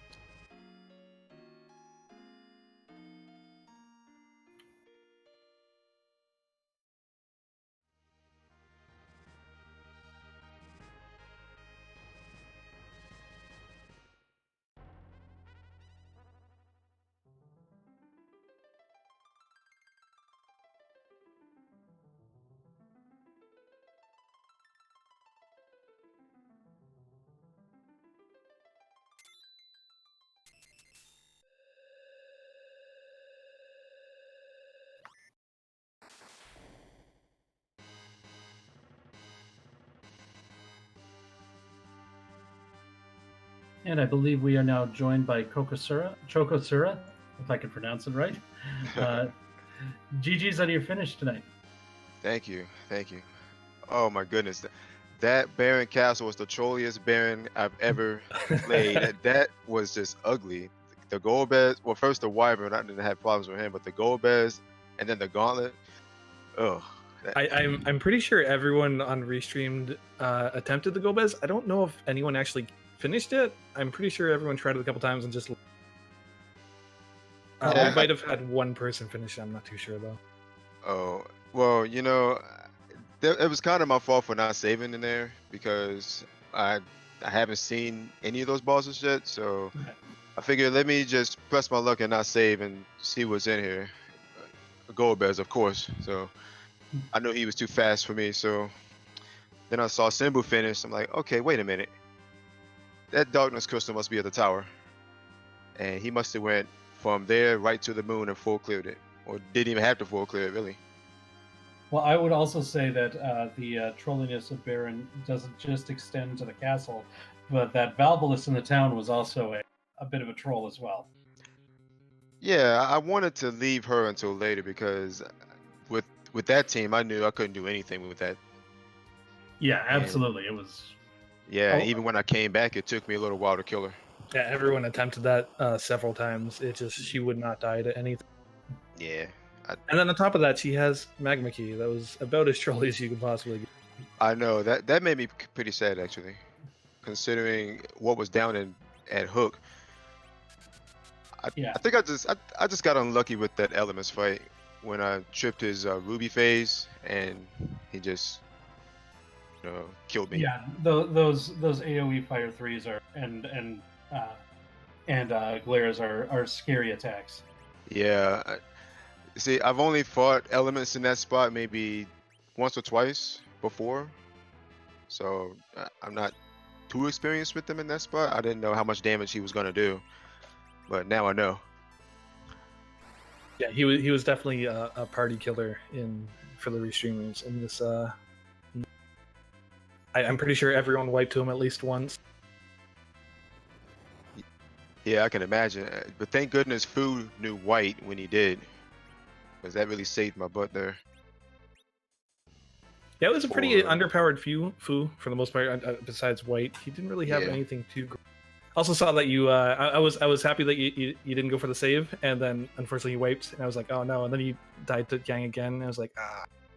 Yeah, like I said, I kind of underestimated elements in that spot. That's why I didn't save. I was thinking to myself, okay, it's elements, so it shouldn't be too bad here, right? Obviously it was.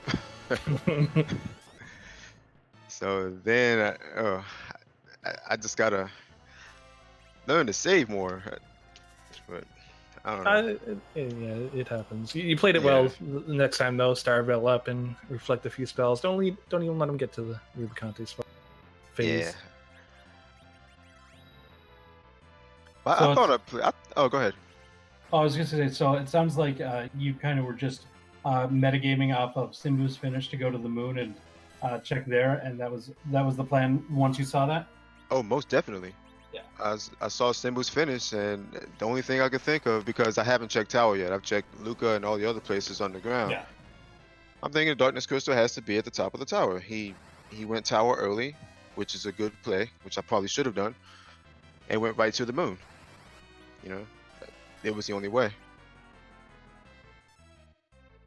And then when you decided once you saw Yang on there, did you immediately know that he was going to be your?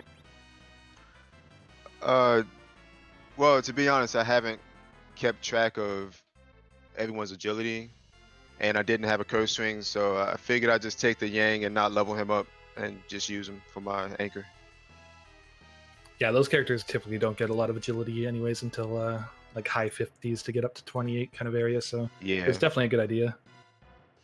Although I probably could have stopped at 25 with one of my videos, because I had Ninja Hat, so that would have bumped it to 28. But then I would lose out some damage from nukes. So I guess I could have done either way. No, I think you played it really well. Yeah. Fourth place is great. It should probably bump you up, especially in the qualifier placements too. So it's Yeah. we just had a 5th, 6th, and 7th place finisher in the past minute and a half or so. So GG's to BJ Rich, Podrick, and McLink. GG. So yeah, it seemed like a very everything according to plan in that Zemus fight too. Full reflect. It was really nice to see that strategy being used.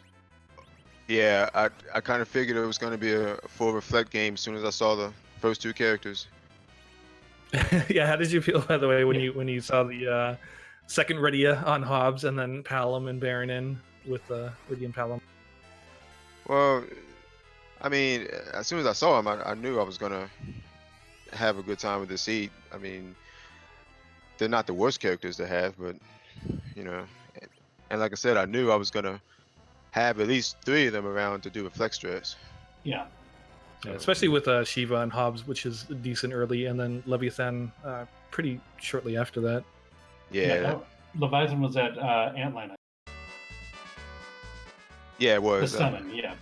Yeah, I made some good use out of that, which was nice. Usually I don't check Hobbs all that often, but yeah, because usually I get junk from there. So I kind of stopped checking it as of late. But I checked it this time just in case it was a Sylph or something. So before this race, you were in 17th place on the leaderboard, and now you've got this this finish today. My guess is that you're going to be moving up. Do you feel comfortable, or do you want to see the numbers before you say anything like that? I feel sort of comfortable, but I would rather see the numbers because I won't be able to play the last qualifier. Ah, okay. So this is my last qualifier. So I think I should be okay, but I'd rather see the numbers. Absolutely. I can't blame you there. Yeah. Did you have any other like final thoughts on this race or what's coming up in the league? No, not really. Just I just hope to do well in the league because we're going to be going up against some really tough competition, and I gotta put my try-hard hat on. Well, I want to thank you for joining us today and letting us watch your stream tonight, Sarah. Thank you. I also appreciate immediately going to Twin Harp as soon as you got it. I was hoping for that. So. Oh, hey, that's what I do. Yeah, that's what I said too, right? So I was like, yeah, he's going. Envin called me the people's musician.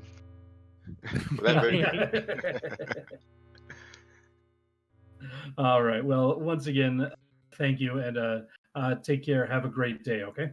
You too. Do the same. Take care. All right. That's Chocosura. Make sure he's our 4th place finisher in this race. Make sure you give him a follow. One of the great runners of Free Enterprise. Yeah, we have DRG Vale coming up to Zemus now. A little bit different party than chocosura, so we'll see. Probably go with the same strategy, but having an edge over level 1 Yang, it could make this a little bit more. I didn't quite see her agility numbers, so I don't know what kind of anchoring she's doing. Yeah, might also go for a bit of a hybrid strat by having Edge in the party. Yeah, so we'll Edge. I know for sure there was an Excalibur and a White Spear or 2, so those are very strong. It looks like she picked up the spoon too. So. Oh yeah, exactly. Yeah, that's a good call. So yeah, as long as you don't do too much damage to Zemus to avoid the HP refill. Yeah, it's definitely going to depend on timing. Make sure that, like, if you're going to be darting that spoon, dart it before a lot of damage is being done with the reflect. So yeah, it's much easier with nukes since they come out so quickly. Yeah, I will say we have an 8th place finisher. Flurry 14 is finished in 8th place at 153.50. So GG's to Flurry as well.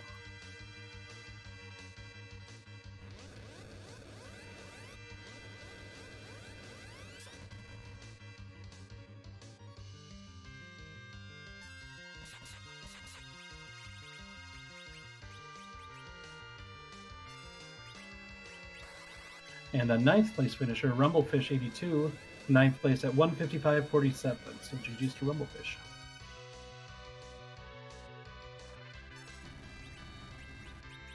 I have a feeling they're going to be coming in pretty quickly at this point. Yeah, we see Tirasu in Go mode grinding the eggs. Sharkie has gotten his Darkness Crystal and is summoning the big whale to go to the moon.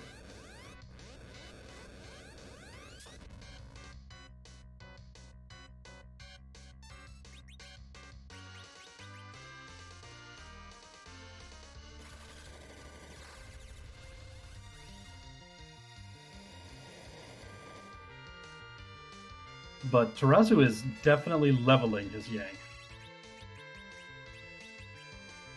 So that's going to be a bit of a different look than Chocosura's fight then. Yeah, like Chocosura, he had a good point where he had a ninja hat, so it's a lot easier to get up to that 28 agility, the magic number for some of you. Yeah. Around the time that you get nuked, they sit around 24, 25, so the ninja helmet is pretty much perfect to get them up to that 28. Tell me about it. That's like my biggest thing when I try to do reflex strats is getting that anchor right. Yeah, it can make all the difference for sure. If you don't have a good anchor, it can make the fight very, very. Ooh, little Sharkie going to Bahamut.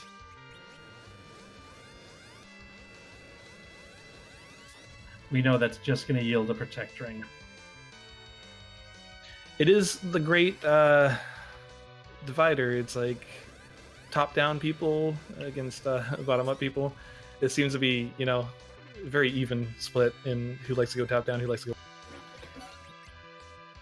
Oh yeah, without a doubt. There's a lot of people like swear by the top-down, without a doubt. I'm a bottom-up person myself, but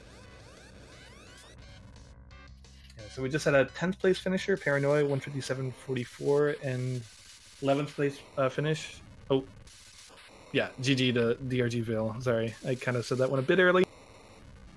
Well, we got that flash, so we're good. Yeah, so 11th finisher, DRG Veil, 157.56 official.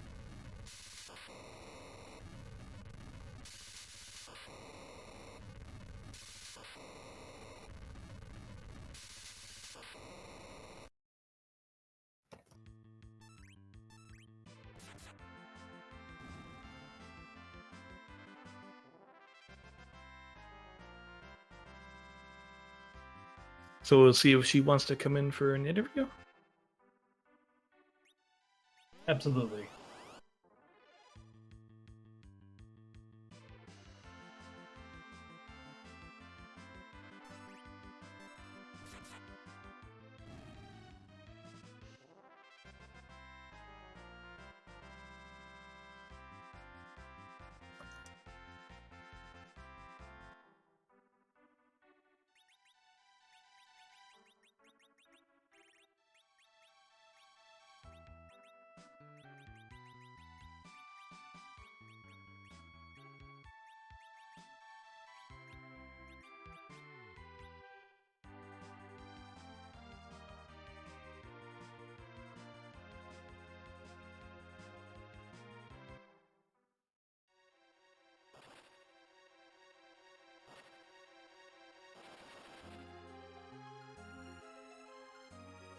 Yeah, just trying to get Vale in for an interview.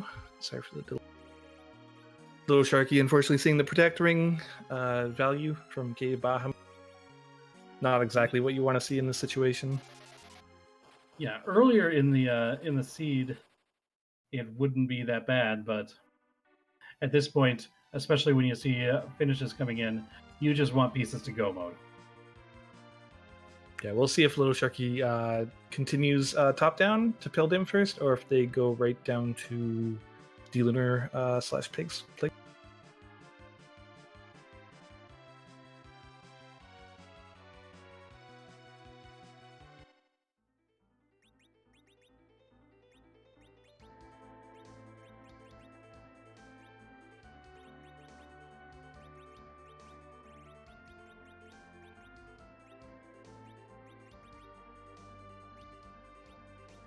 All right, Tirasu trying to mess with his agility. Looks like he's pretty good, though. He's got at least 30 on the one.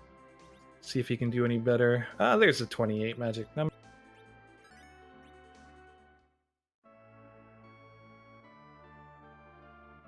So we will see Tirasu here going up to Zemus very short.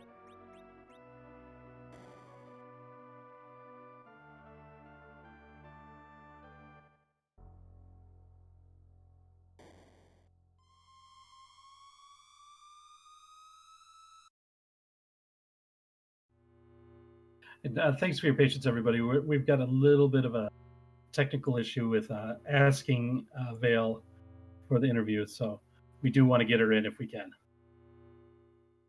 And if she wants to, of course.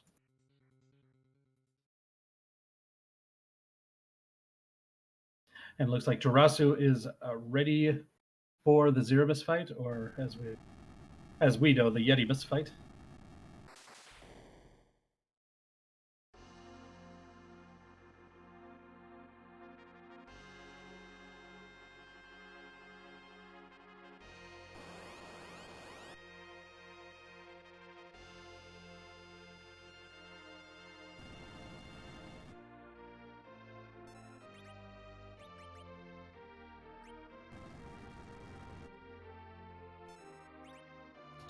Sorry about that, Real Biscuit. I'm not super used to using push and talk, so I'll try and leave it open a little bit longer.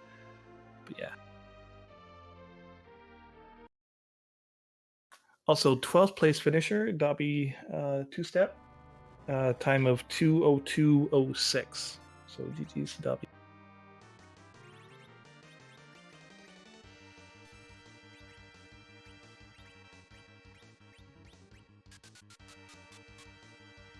It does look like Little Sharky is doing top down at Pildim spot, so Yeah. Gonna be a little bit longer until he finds the go mode pieces.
Hey, thank you, Big Dairy. I appreciate it.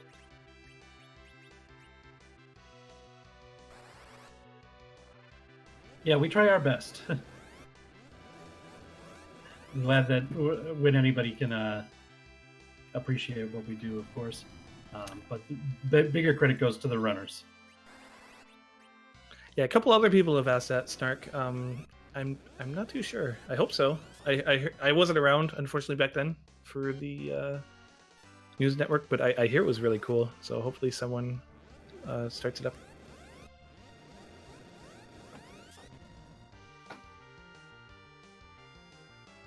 Yeah, the LNN definitely one of the more fun things about keeping up with the league last year. Hopefully we'll get, even if it's not the same thing as we get, hopefully there's something that the people in charge will have in store for us for that. So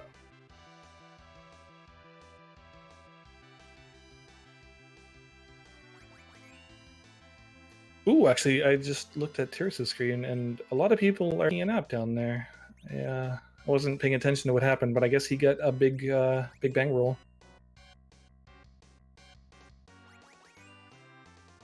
okay, and I believe we are now joined by a DRG Vale.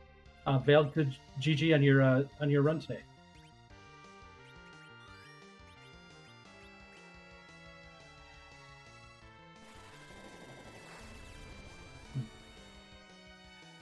I can't hear you if you were trying to talk. I don't know if it's Yeah, I'm not sure if you need to turn on your microphone.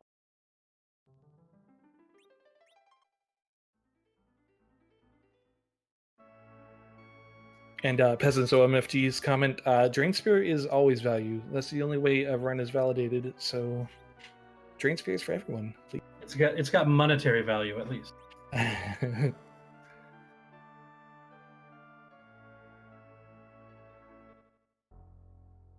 Yeah, I unfortunately missed that, but yeah, Tirasu took a wipe there, unfortunately, to Zemus. Just not being very nice today. Yeah, if your agility anchor timing is off on something, that second big bang that comes can definitely spell disaster for a team. Yeah, he has 28, I'm pretty sure, on the Rydia. Like I said, I wasn't watching, so I didn't quite get to see what happened.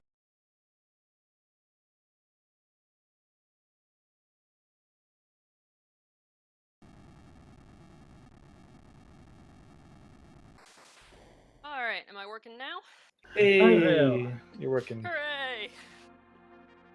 Yeah, GG's. Thank you. Yeah, did all right. Just missed top 10, sadly. Yeah, that was quite the rough seed. It was. Yeah, that Valvulus, you finally got your revenge, but it took a while on that one. I probably should have realized by then that it was, you know, something like magma, but I don't know how you were supposed to kill that before going to the underworld, so just as well. Yeah, everyone on Restream bashed their head against that like few times. So nothing that we've seen worked, but yeah, I'm sure there's some way to do it out there. Yeah, everybody that we saw went the same route as you with the hook to get under there. And I believe you were the second of the 4 runners that we saw make it to the underground. Huh, cool. In spite of my wipe, I was not expecting to wipe to Yang. Elements I figured would actually be tough. Yeah, that Yang is sneakily difficult in that spot because he's got speed and power. And I mean, that's all that he's got. Yeah, honestly, a few people died to him, and pretty much everyone died to the Rubicon element spot at least once. So, it's not too big of a deal. Those are very tough bosses in that situation. Yeah, they definitely are. No, I think it's actually a funny general rule. If you think about a boss spot, what stats do they not need? Those were probably maxed for no reason. King Exactly. doesn't use physical, they're strong. Yeah, that's like both Bahamut, or like Bahamut, Leviathan, and King Queen Evelyn. They all are very strong physical attacks. So, Yep. yeah. But yeah, went okay once I got Darkness. So, but yeah, I was sort of wandering around. I said, well, there's nothing left except Golbez Odin, which is heinous, and I think that's it. So let's go to the moon. Yeah, I don't think we saw a single person on our restream defeat Golbez, and everybody tried it. So- Everyone tried. I don't think anyone did it. It's just you got to get that 50-50 luck, right? That he viruses, the other person not trying to serve. Pretty much. I was just like, all right, yep, one person went. Let's see if they get a Star Veil. Nope. All right, we're done. At least there was no loot good enough to go back in for after the wipe, so didn't cost me any extra time. It was probably for the best because I think he had either Earth Crystal or Tower Key. Because I think we've seen every other spot. Either that or Demist had one of those two. So that would have just led to an empty chain. So it probably worked out. Fair. Although Tower Key might have made me go there before Land of Summons, actually, because I did do Baron That's fair. before That's fair. Tower. But who knows? I probably still would have. I generally don't go to the moon until I'm out of other stuff because it's burned me too many times, so probably wouldn't have changed my routing that much. Yeah, the race is a... Sorry, go ahead. No, you finish. No, you finish. No, I was just going to say the races have been really weird. It's either been like all on the planet or all on the moon. And I think we had one where it was like 1-1, but it seemed to be like pretty one-sided most of these qualifiers so far. Yeah, the only one I did really well on actually was one of those cases where the moon was just an enormous trap, and I never went there until I think Bahamut had value, because, as River says, there's always value there, but I always do that first if it's my only thing left, so ended up helping. So how do you feel about your play today then? Just over. I think I played pretty solid. I mean, like I said, I had a few wipes, but I didn't wipe to anything stupid. As far as I could tell, there was nothing where it was like, oh, you should have just done this and it would have been fine. It was more, oh, that was harder than I thought. Let's, you played great. Anything you wiped to, everyone else on the restream also died to, so you played very well. Ah, thank you. Yeah, you knew really early that it was going to be a bounce strat seed, which I've luckily practiced enough at this point that I was like, all right, this should be fine. Yeah, this seed didn't give you a lot of options other than wanting to do reflect strats. No, I guess you could have taken the edge from Baron and the Yang from the moon and leveled them both up and gone for something else. But I think when you're given a bunch of people who can cast nuke, why not cast nuke, right? That's true. You could have had Edward too with a bow of some sort. Yeah, without Spoon Flag, that's usually a hard pass. Unless you want him dead in the middle. Yeah, he does do a good job of dying in the. That's true. Yeah, that's what chocosura ended up doing. He grabbed Yang, and it's like, oh, he grabbed Yang, and then Yang spent the rest of the game on the floor until Zero. Nice. Yeah, I figured I was set because I know that Rydia hits 25 agility when she's as soon as she hits nuke, and I had a ninja hat, so I knew I was set for a 28 center square. It's a really good play. Thank you. That's actually a really good thing. Like, those are things that people who want to get better at the game should learn, because like that, you just put all the pieces together. We've got nuke, we know what her agility is, and I know this piece of equipment I have adds the perfect amount. That's really well done. Oh, thank thank you. Yeah, no, it's absolutely the same thing. If you get a ninja and a crystal, you're also set on Fu. So it's a similar piece of knowledge. It's like, he's always 20, so if you can get both the items, he can always be in the middle. Hey, GG to tirasu. GG. And did you have any other thoughts about today's race or these qualifiers in general? Not really. I'm still hoping I can pull out another, like my second race that unfortunately had tech issues, but either way, I had a lot of fun. I think I played my best and routed well in like half the qualifiers, and the other half, not as much, but Yeah, happens. I was I'm going to learning. mention that earlier. It's really unfortunate. You had a really good time. Yeah. But it happens, I suppose. Yeah, very bizarre tech issue, but at least we figured out what it was, so it doesn't happen again. That's good. If only it had happened in my third race, where I got the legendary 17 out of 17, but, you Yeah. know. Well, I want to thank you for joining us for this interview, and also thank you for letting us watch your stream and watch your race today. Yeah, no problem. Thanks for restreaming me, and thanks for commentating. This was a lot of fun. All right, you're Thank you. welcome. And that's DRG Vale. Make sure you follow. Great runner of this game. Well, thank you. Alright, well, I think I got nothing else, so have a great Saturday, everyone. You All too. right, take care. Yeah. So yeah, tirasu, while we were talking to DRG Ville, finished. Time of 2:12:51. And I believe we have Tirasu. Hey, Here now. tirasu. Hey. So this was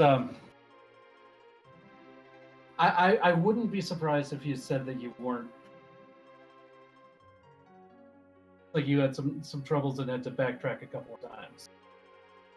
I am appalled by how I played. That was not my usual, and just went full tilt after losing to elements. Yeah, I mean, part of it was definitely. I mean, there's a couple things, like the elements, like when you like when I believe it was at elements when you took the wipe that your save was back at ordeals, if I remember correctly. That was just before that, but yeah, once that happened, I just kind of trying to make up time, and just it killed me in the end. Yeah, Yeah. it was the trap chest, the stone man. Yes, yeah. The Stoneman, yeah. You weren't the only one to wipe to that. To be fair, it happened to a couple people. Now the interesting thing was, you were the first of our featured runners who found the darkness crystal, and so we were thinking like Tirasu could get right back into this if he decides to go up to the moon, and then because we had seen like most of the blue planet checks at that point, but you hadn't made any of it. So we're like, if he decides to go to the moon, he should be in good shape. If he doesn't, then he's could still be behind. So, like, even at that point, even after your tilts, after your resets, you still had a chance. So, I think it's good to mention that. Well, the reason why I ended up abandoning Moon, as I was originally going to, was I had no clue where cabins were. And trying to dive Moon without cabins is painful. Yeah, it's really, really bad. I could definitely understand that without a doubt. One thing too, though, like after you did wipe and you went back, you got Fu, you went back, you did ordeals, and then went back to Lower Babel. You were actually at the fight the same exact time that everyone else was there. Like you weren't behind at that point at all. Like you were at the fight same time as everyone else. So that's really impressive that you backtracked, did all of ordeals again, and then went back and you were still there with it. Yeah, it was a bit of a roadblock fight overall. I mean, the big thing was I forgot that both K-Natsu and Ruby absorbed Holy, and that was I saw that. the only damage I really had was Fu with White. So it was just like, after wiping twice to that, it's like, well, let's go find some more bosses, try to get something. And once I got Nuke, it was nothing. Right. Yeah, most people wiped their chocosura did reflex shots to avoid, after you wiped the first time, to avoid the changing of the Rubicon portion. But yeah, most people died to that at least once. At the very least, everyone on Restream died to it. Yeah, and so I think we saw a couple wipes to Yang too before that. So, or the Karate Man. Yeah, so don't feel bad about your play. Like everyone, it was just a really rough set of bosses there. And the Vivalis, oh man, like everyone bashed their head against that. And I mean, I kept thinking, okay, now I've got Nuke, speed up Fu. I can probably get the Nuke off in time. Nope. Oh, I got Yang. Go to Val. Nope. It just didn't matter. It felt like nothing could hit her, and I've never seen her have that effective of a dodge at that. yeah, 400 HP with Valis blocking everything. Nukes, no big. Yeah. And then to top it all off, having Magma Key is just so rude. Oh, she had Magma Key. That. Oh yeah, she ended up having Magma Key. I guess you didn't see that. But again, though, no one on Restream did it. They all did Hook. So. I mean, I think you're the only one who didn't get your revenge. Well, going back there, but I mean, it ended up being a bit of a pointless endeavor. As we said, it was the Magma Key there. Unless you needed another Palamon. There, you had plenty of black magic. Oh, and even the Zeromus, I took a wipe to that. It just everything seemed to go wrong for me this. By the way, where were cabins? Because I could have swore I checked all the shops and never saw them. I don't know exactly where they were, but I know that there were people who had a stack of cabins in their inventory, so they definitely were in a shop. Baka Shinobi in the chat is saying it's in Baron. See, whatever. Well, are you going to be racing in the qualifier tomorrow night? I don't know. It depends on if I get selected to help with the restream or not. But after today, I had been practicing and been doing incredibly well. Come here prepared for today and just get obliterated at every turn, it felt like. Yeah, well, I guess it's not the most comforting, but Rando's going to Rando. Yep. Anyways, I'm going to head out. Y'all have a good day. All right. Yeah, well, like I said though too, man. Like you did die and you did go do ordeals and you got you were still exact same spot as everyone else, even though you had to redo a whole bunch of stuff. So you were going really fast in the beginning. So I wouldn't beat yourself up too hard or anything. And you know your skills, and this isn't representative of what you feel you can do too. So. Well, all three qualifiers I participated in have not shown what I can do, and it's kind of almost depressing. But I mean, I know how good I am. I know, I can't hold a candle to like Simbu and such, but I know I'm a solid runner, and it's just I'm having bad luck. That's all it is. Yeah, no, that's all it is, man. Definitely, if you get the opportunity, do the race up tomorrow, and. Anyways, I need to go. Y'all have a good day, and I'll catch y'all. All right. Well, thank you. Absolutely. Thank you for joining us, Tirasu, and thank you for letting us watch your race today. No problem. Have a good day. All right, and as we finish up our interview with Tirasu, we've got Little Sharkie into the Zemus fight. So let's go ahead, everybody, root on Little Sharkie here.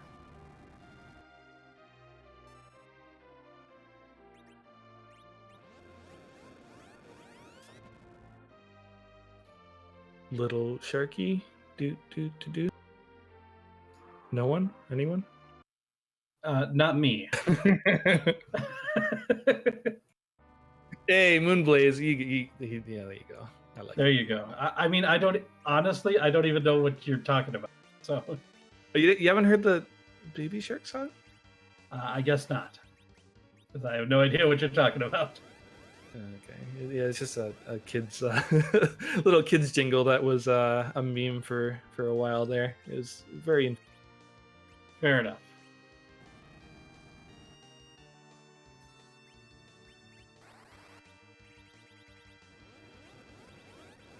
So yeah, looks like pretty standard stuff again for Little Sharkie. Many nukes. I don't think you'll see anything different from anyone that did this race, honestly. It's kind of forcing you to do reflex spell strategy.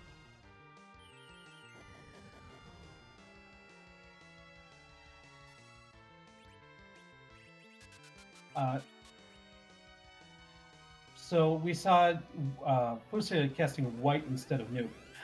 There are situations where I think that might be the right choice.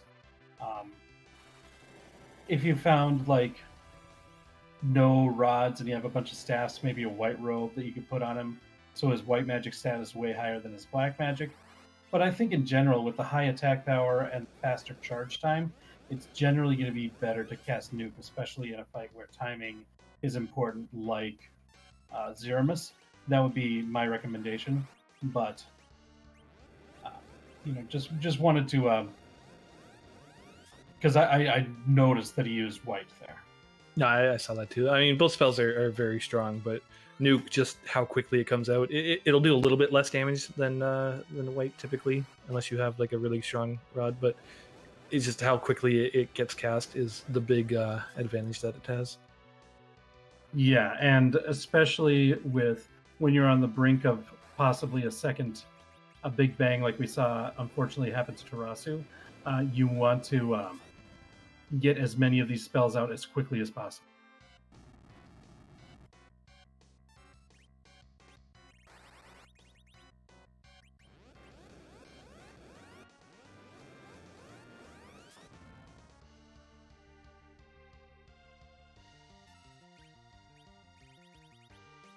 So yeah, this should be going down quick, fast, and in a hurry. It even gets the pleasant counter nuked reflected back onto Zemus. Always great. Yeah, that's always a lucky bonus. I think he actually nerfed that too. So that if yeah, he did. Very nice job by Little Shark. Very tight timing on trying to nerf those big bangs. Yeah, other than the first one, of course. First one's pretty easy to nerf. Yeah, the first one is. I think that was, I'm not disagreeing, but I think that was the second one. I wasn't watching too well, so I'm just like questioning it, making sure.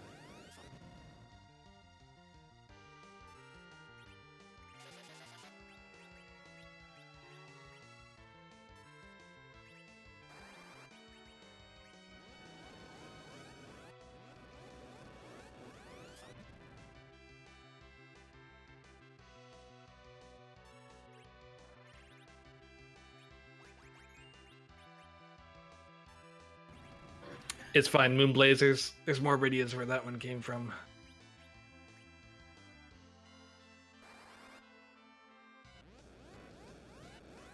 And one of the advantages that you have to actually leveling up a character like a Yang or an Edge, and even if you're not intending on fighting with them in this fight, oh, there's the flash. GG's to Little Sharkie. There's the flash. GG's to Little Sharkie. But to continue my thought was you can use that character as a chemist, throw items. If somebody unfortunately dies, you can revive them with a life potion and everything. That could be useful too. Let's see if we can get in. We can communicate with Little Sharkie and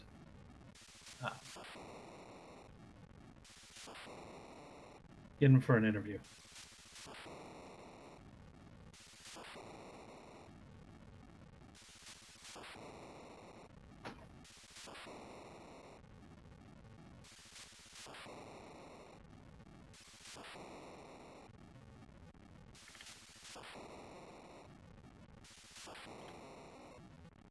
So yeah, want to say GG's to all our runners today: Little Sharkie, Chocosura, DRG Vale, and Tirasu. We got to see a lot of reflected nukes on Zemus today. A very efficient way to take him out.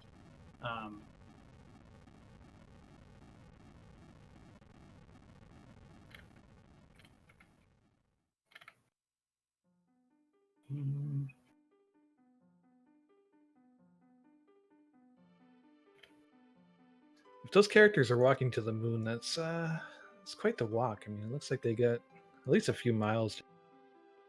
Well, it's not a back road; it's a highway. So it's understandable that it's going to take some time. It's very true. Very true.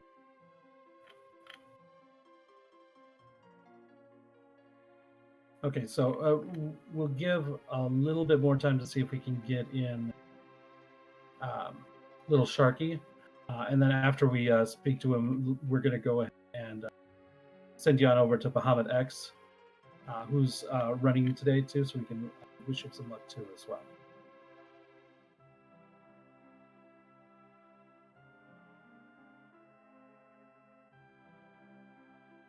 Yeah, and just another thank you again to all the restreamers and trackers and everyone else setting this awesome event up. It's been a ton of fun so far. Really enjoyed it. Hey, I think we got Little Sharky here. Howdy, howdy. Can you hear me okay? Yeah, I can hear you great. How's it going, guys?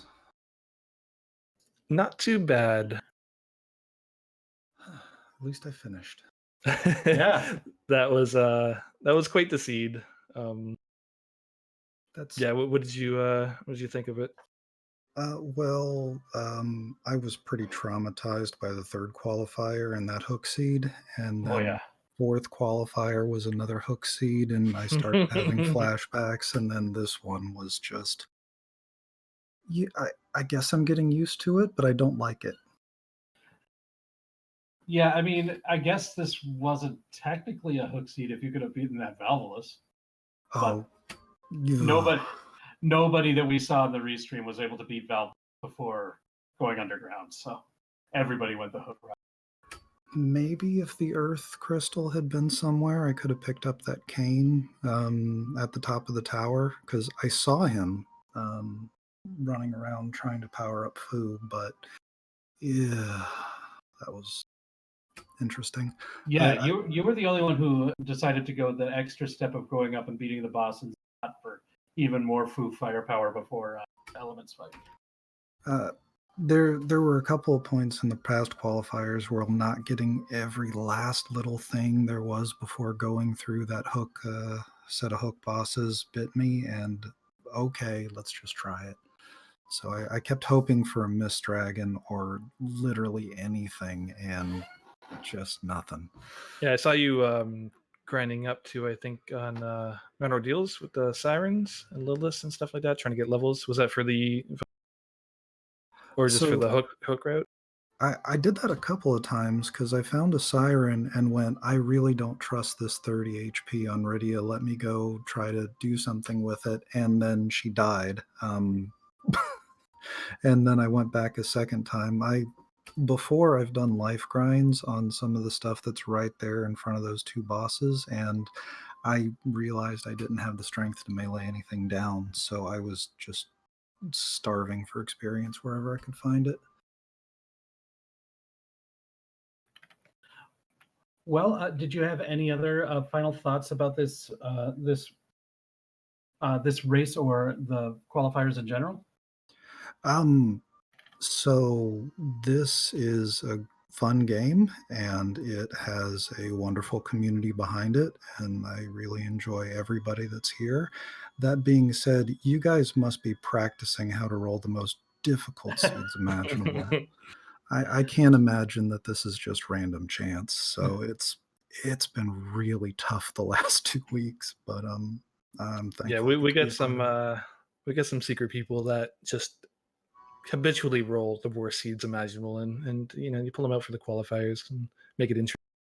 I almost wonder if somebody sits at a spoiler log going, nope, too easy, nope, too easy, nope, too easy.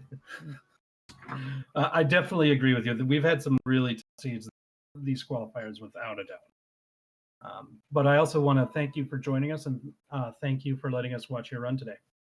Thanks for letting me be a part of this. You gonna be racing tomorrow? I'm really tempted, and I'm also really tempted not to. So we'll have to see. But thank you for asking. Good luck if you do decide to run, and thanks once again. Thank you. Y'all have a great day. Have a good day. And that was Little Sharky. Remember to give Little Chocosura, DRG Vale, and Tirasu a follow. Also, shout out to Moonblaze Wolf doing the tracking today, Legend Harvest doing the restream, everybody who's been behind the scenes managing this entire tournament, this entire league. The RPG Limit Break for letting us have their race on their channel. Want to remind everybody that our final qualifier, number 6 of 6, is tomorrow, Sunday at 8 p.m. Eastern. So make sure that if you're going to play, that you're ready to go, and if you're going to watch, that you're ready here with your popcorn, because it's going to be an exciting race to see who are going to be able to snag up those last few invitation spots. So with that said, do you have any other final thoughts today, Wewbear? No, just Sunday. Yeah, exactly. And so with that, I believe we're going to be sending it over to Bahamut X. So thanks everybody for watching, and make sure you root him on his race. All right, thanks everyone.